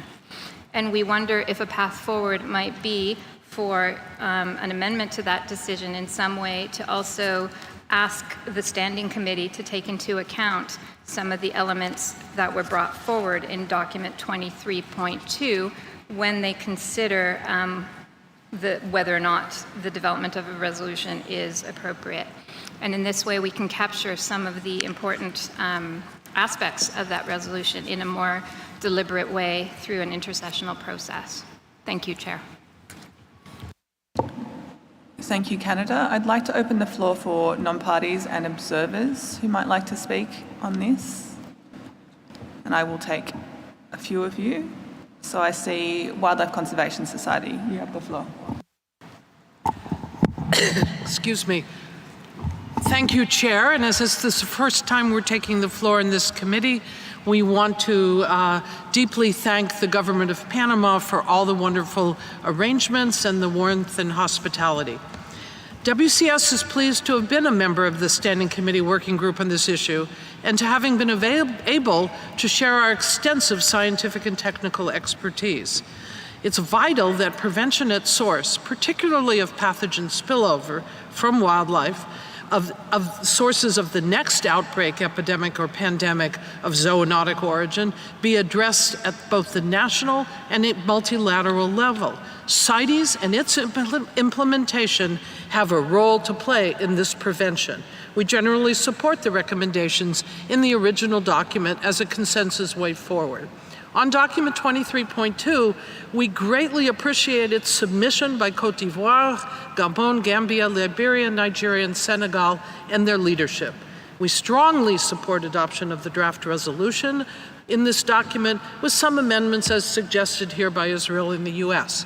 This will help CITES parties initiate measures as a matter of urgency to mitigate the risk of future pandemics resulting from zoonotic pathogen spillover from wildlife. We also recommend that parties support the decisions in Annex 2, but would like to add that it be amended to enable qualified wildlife health experts from observers to join the proposed expert panel or task force as suggested by the US. In conclusion, on both documents really, we appreciate this discussion and the recognition of the urgency of the situations. It would be deeply unfortunate and indeed sad for the CITES Conference of the Parties to tell the world that it's okay to discuss the issue more and wait another 3 years to act. Prevention of an epidemic or pandemic must be on a fast track. We urge you not to wait for COP20 or beyond to take action or to adopt a resolution. There's a tendency in CITES that we all know to push some issues to the next COP or the one after that. But COVID-19 has taught us all there should be no delays on this issue. This is not premature. We owe it to the 8 billion people on our planet, particularly the most vulnerable, to do everything we can to prevent future epidemics and pandemics of zoonotic origin. Thank you very much. Thank you, WCS, and I apologize, CMS, I didn't see you before I gave WCS the floor, so CMS, you have the floor. Thank you, Madam Chair. On behalf of the CMS Secretariat and in view of the joint work program between the CMS and CITES Secretariats, which was approved by both convention standing committees last year, we wish to share information about 3 institutional mechanisms within CMS which present opportunities for collaboration between CITES and CMS towards reducing the risk of pathogen spillover or zoonotic disease transmission. First, the Scientific Task Force on Avian Influenza and Wild Birds was established in 2005. The CMS Secretariat is one of the 2 conveners of this task force, the other being FAO. It brings together the best scientific advice on the conservation implications of avian influenza, including the role of migratory birds as vectors of the disease. It also issues advice on the root causes of avian influenza epidemic, measures to combat it, and potential early warning systems. Second, the Working Group on Migratory Species and Health was established in 2021 to replace and build on the Working Group on Migratory Species as Vectors of Diseases, which was established back in 2007, to make recommendations regarding the nature and extent of risks associated with diseases in migratory species. The new working group will advise CMS parties in matters including pathogen spillover and zoonotic disease, other issues related to health of migratory species, and engaging in One Health and other initiatives. Third, under direction from the CMS COP13, the CMS Standing Committee designated a COP-appointed scientific counselor with expertise and responsibilities which include the issue of wildlife disease. At the time that both our standing committees approved the joint work program, the CITES COP had not yet taken a decision directed at the CITES Secretariat for work on this issue. Therefore, in order to ensure cooperation on this important issue between our 2 secretariats, we would like to suggest the following text for inclusion in the outcomes on this agenda item. The text would add a new decision after 19BB bis, that would read as follows. The Secretariat shall cooperate with the CMS Secretariat on filling knowledge gaps and identifying effective and practical solutions for reducing pathogen spillover risk from wildlife, and report on the progress to the Animals Committee, the Standing Committee, and the 20th meeting of the Conference of the Parties. Thank you very much. Thank you, CMS. If you could, we'd appreciate you reading again your 19BB bis a little bit slower. Thank you.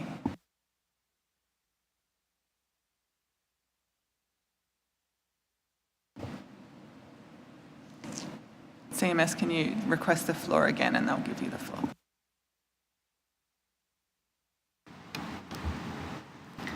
Thank you, Chair. I'll read it at dictation speed. The Secretariat shall cooperate with the CMS Secretariat on filling knowledge gaps and identifying effective and practical solutions for reducing pathogen spillover risk from wildlife, and report on the progress to the Animals Committee, the Standing Committee, and the 20th meeting of the Conference of the Parties. And I'd be happy to email this to the Secretariat. Thank you. Thank you, CMS. That would be helpful. I apologise. There's very few people in this room that I cannot see, but unfortunately CMS is one of them. So I will continue to take observers. Traffic, you have the floor. Thank you, Chair, and congratulations on your appointment here in Committee 2. This intervention is made on behalf of Traffic and WWF. We appreciate the consideration of a draft resolution together with draft decisions here at COP19 with respect to international wildlife trade, reducing risks of zoonotic disease emergence and One Health, and endorse the proposed amendment to ResConf 1021 on transport of live specimens. The integration of wildlife trade management into One Health partnerships and priorities at the national level by CITES parties is undoubtedly a necessary addition to the enhanced international collaboration and coordination between CITES, the World Organization for Animal Health, and other members of the One Health quadripartite, as recommended in Doc 23.1, noting the useful revisions by the CITES Secretariat. The draft resolution proposed in 23.2 includes several aspects that extend and potentially complement what is proposed by the draft decisions in Doc 23.1 in terms of actions by parties, noting additional suggested text revisions submitted by the USA this morning in InfDoc 73. However, the practical details of such a resolution may need further consideration at this COP, and we recognise the importance of not burdening parties in the Secretariat with unrealistic demands.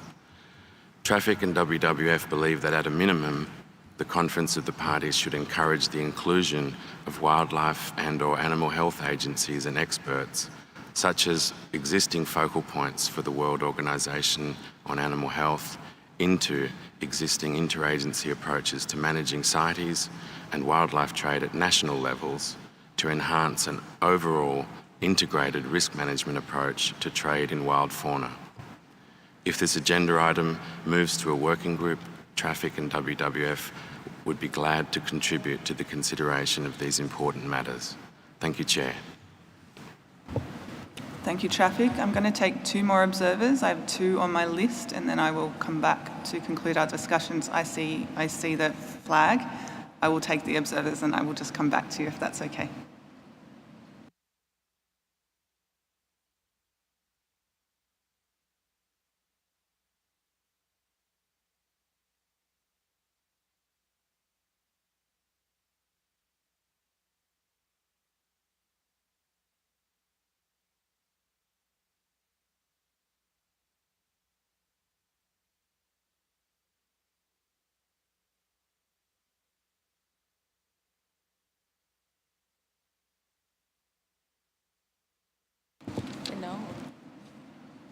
Having consulted with the Secretariat, I think we might just take 1 or 2 more parties. I can see that Chile is very keen for the floor.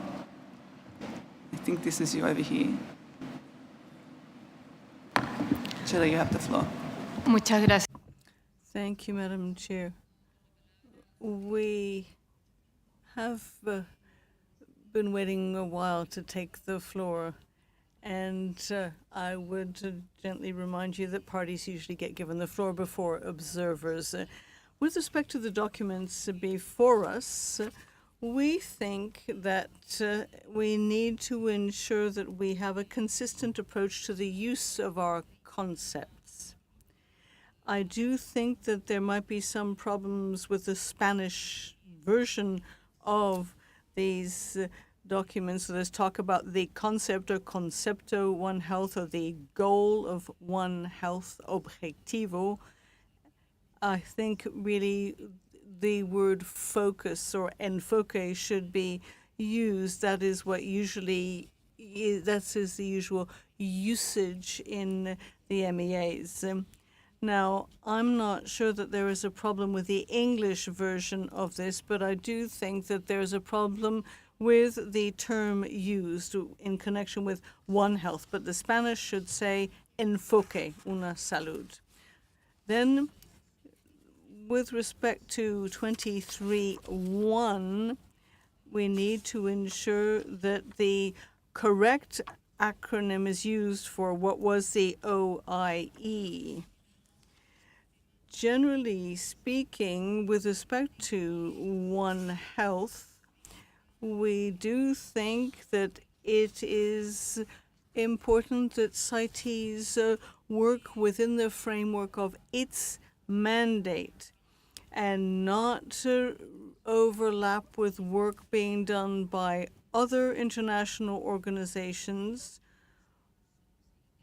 and not get involved in phytosanitary and other sorts of areas that others are dealing with. Then, with respect to the decision 23.1, I think that it could be dealt with briefly, and we're not in a position to support 23.2 now. Thank you. Thank you, Chile. So it is 4:45. I would like to conclude this matter today because, as we've sort of all agreed, we need a working group, and that might take me a few minutes to formulate a mandate for that working group with the Secretariat. I have said that I will take 2 more observers, so I will do that now, and then we will come back and formulate a working group, and then I will take membership of that working group. So I will take Born Free Foundation. Born Free, you have the floor. Thank you, Madam Chair. I'm making this intervention on behalf of the following organisations: Animal Welfare Institute, Born Free, David Shepherd Wildlife Foundation, Defenders of Wildlife, Eurogroup for Animals, Fondation Brigitte Bardot, Fondation Franz Weber, Four Paws, Natural Resources Defence Council, the Pan-African Sanctuary Alliance, Pro-Wildlife and Species Survival Network. As this is the first time we've taken the floor, I would like to add our thanks to the Government of Panama for hosting the meeting and congratulate you on your election as chair of this committee. As we're all too well aware, the consequences of pandemics of zoonotic origin are devastating for human health and well-being and for national and global economies. Wildlife trade can be an important risk factor for the emergence of zoonoses, particularly when animals are traded live. Crowding, stress and injury among wild animals provide the perfect environment for pathogens to spread and mutate, and their close proximity to people during capture, farming, transportation, keeping, butchering, processing and consumption creates opportunities for pathogen transmission between individuals and species and potentially to people. As the International Wildlife Trade Regulator, CITES therefore has an important and urgent role to play in mitigating the risks of future pandemics emerging from CITES-listed wild specimens in trade. The world is watching CoP19 in anticipation of the measures CITES will take. We therefore urge parties to support the adoption of the draft resolution and associated decisions proposed in CoP19.23.2 by 7 West and Central African parties.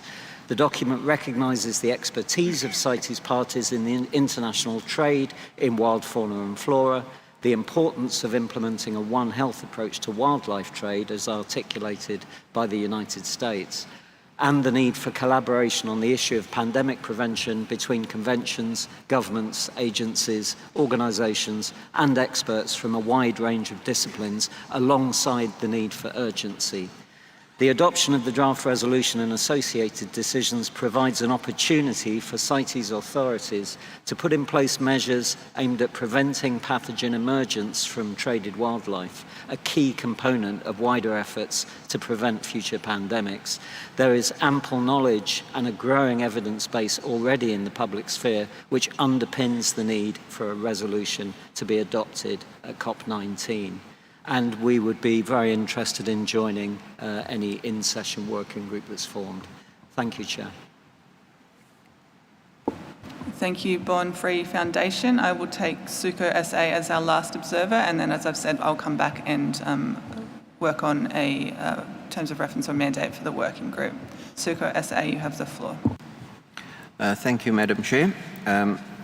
Let me start by saying that SUCO SA is certainly not blind to the effects of pandemic and to the concerns and fears of some of the people who have expressed those today. But we wish to note that there are 1.5 million species approximately of animals on planet Earth, of which only about 6,000 endangered, just under 6,000 endangered species are on the CITES listings. Zoonotic species must exist in far greater numbers in the non-listed species than they do in the listed species. CITES is incredibly limited in its resources already, including expertise in the specific field.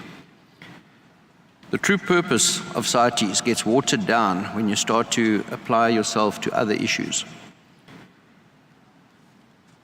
I would suggest that the function, this particular function, is in no way the mandate of this particular convention. To try to make it so would be a massive overreach, and any kind of collaboration rather with the correct organization, such as the World Health Organization and the OIE, would be far preferable, with most of the information flow coming from them back to us for noting or implementation where necessary rather. And just a note on the science itself, and I'm saying this on a day that planet Earth managed to hit the 8 billion people mark. I'm sure a few of you might have noted that. If the Wuhan wet market theory is correct, it was the movement of people, not the trade in the international trade of an endangered species, that spread that pandemic. And this is something that I'm sure all of us would have been acutely aware in traveling here. Most of us went through at least, well, minimum of 2, maybe 3 airports on our way here. How would anything that we could have possibly done from a CITES perspective stop what occurred to cause the COVID pandemic? Thank you. Thank you. So I'll just confer with the Secretariat now. I apologise to those parties whose request for the floor I couldn't take, but I'm hopeful when we form the working group you'll be able to participate.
Thank you, everyone.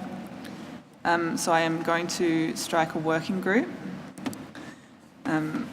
We have drafted a brief instruction to the working group to combine the recommendations in documents 23.1 and 23.2 into a single proposal, taking into account suggested amendments made to these recommendations during the debate. So I'd like to invite, I expect a lot of interest in this working group, so I might take parties first and observers, I will come to you just so that lists don't get terribly confused for us. So parties who would like to be members of that working group, please press your buttons now.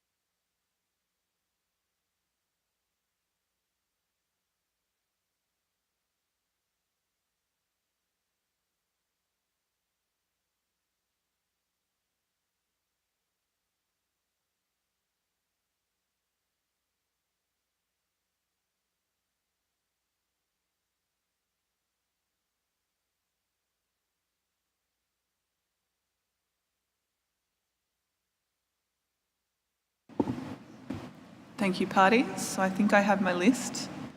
I'll read it out here so you can make sure you're on it. So I have the United States of America, Botswana, the United Kingdom, Australia, Côte d'Ivoire, the EU, Belgium, Benin, it's changed, South Africa, Gabon, Cambodia, Uganda, Czech Republic, Sweden, France, Canada, the Gambia, Comoros, Israel, United Republic of Tanzania, Liberia, and Ghana.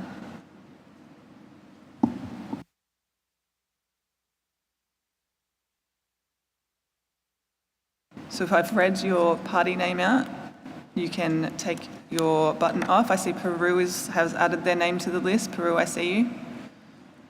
So if I called your name, you are on our list. It helps me if you press your button if I've called you out so that I can see anyone that I've missed. It doesn't look. So I have UK, Gabon, and Benin. You are all on our list.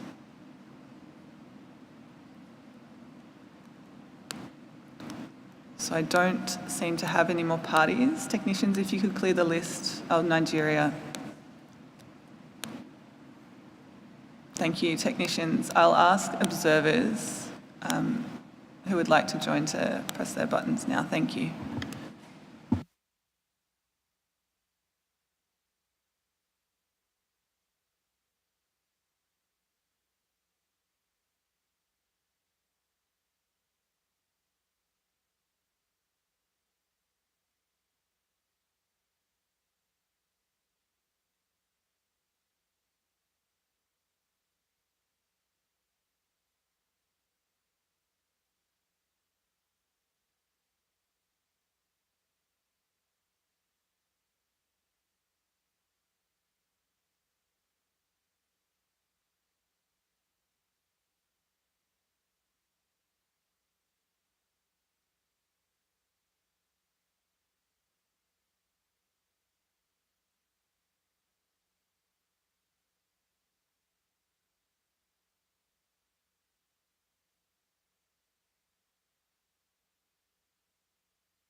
Thank you, everyone. We have a very long list here, so I'm going to start with the intergovernmental organisations that have requested to be part of the working group, and then I will read the observer list. There are a few too many of you, based on the rules of procedure for working groups, and a balanced representation between parties and observers, so we will need to address that. So from the intergovernmental organisations, I have UNEP, FAO, UNEP WCMC, the World Organization for Animal Health, and the UN ODC. Then the remaining observers, I think I'm seeing the top of the screen here. Technicians, am I? Yeah, that's fine. Can we go back to the top? Thank you. So I see the European Association of Zoos and Aquariums, SSN, Wildlife Conservation Society, Defenders of Wildlife, San Diego Zoo, Traffic, International Fur Federation, Born Free Foundation, Pet Advocacy Network, Centre for Biodiversity, WWF, SA Taxidermy Tannery, Eurogroup for Animals, FACE, Association of Fish and Wildlife, I4, Parsa Parrots, David Shepherd Wildlife Foundation, Association of Northeastern Fisheries and Wildlife, the AZA, Association of Midwest Fish and Wildlife, CIC, Association of Southeast Fish and Wildlife, and the German Society of Herpetology.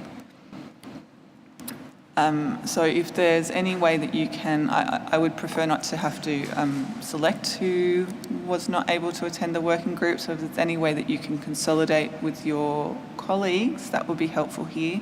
I do apologise to the interpreters. I know that we have reached 5. If I could ask your indulgence for just a few more minutes, just until we finish this group, that would be very much appreciated. Yes, Madam Chair.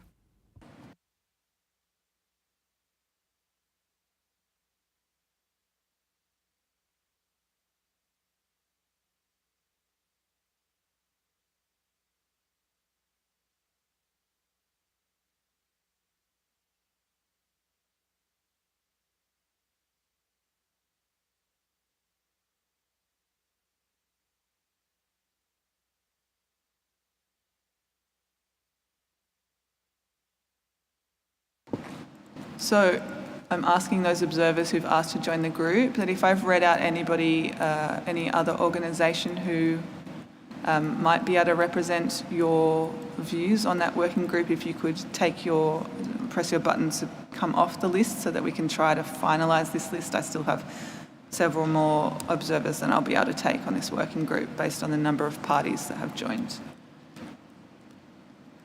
Thank you. I am seeing some changes. I appreciate it.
I do still need a little bit of cooperation from the observers. We're very close.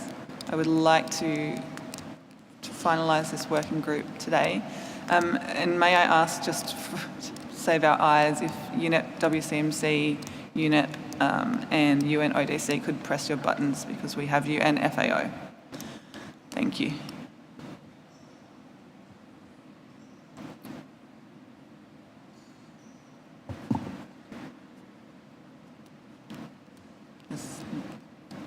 We've done it 1, 2, 3, 4, 5, 6, 7, 8. We might just have to deal with this.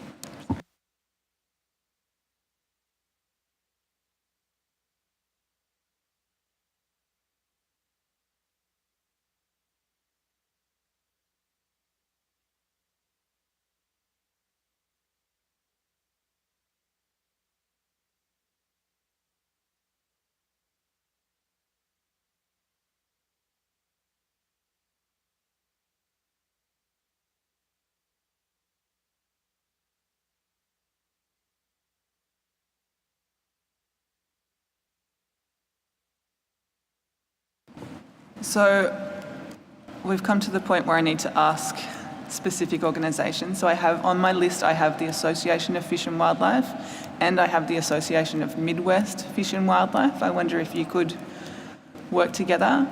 I also have IAZA, San Diego Zoo, and the AZA. I wonder if you could work together.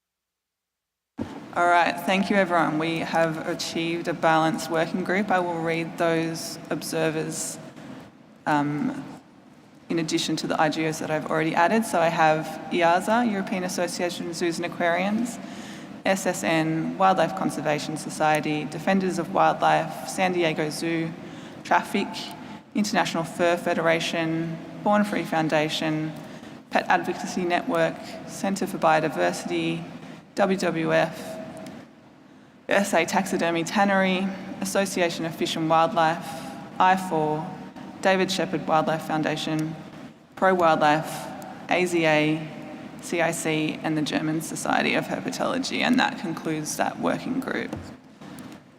I do need to ask for a party to chair this working group, and I'm looking at Canada, who's really happy with me. Canada, would you chair this working group for us?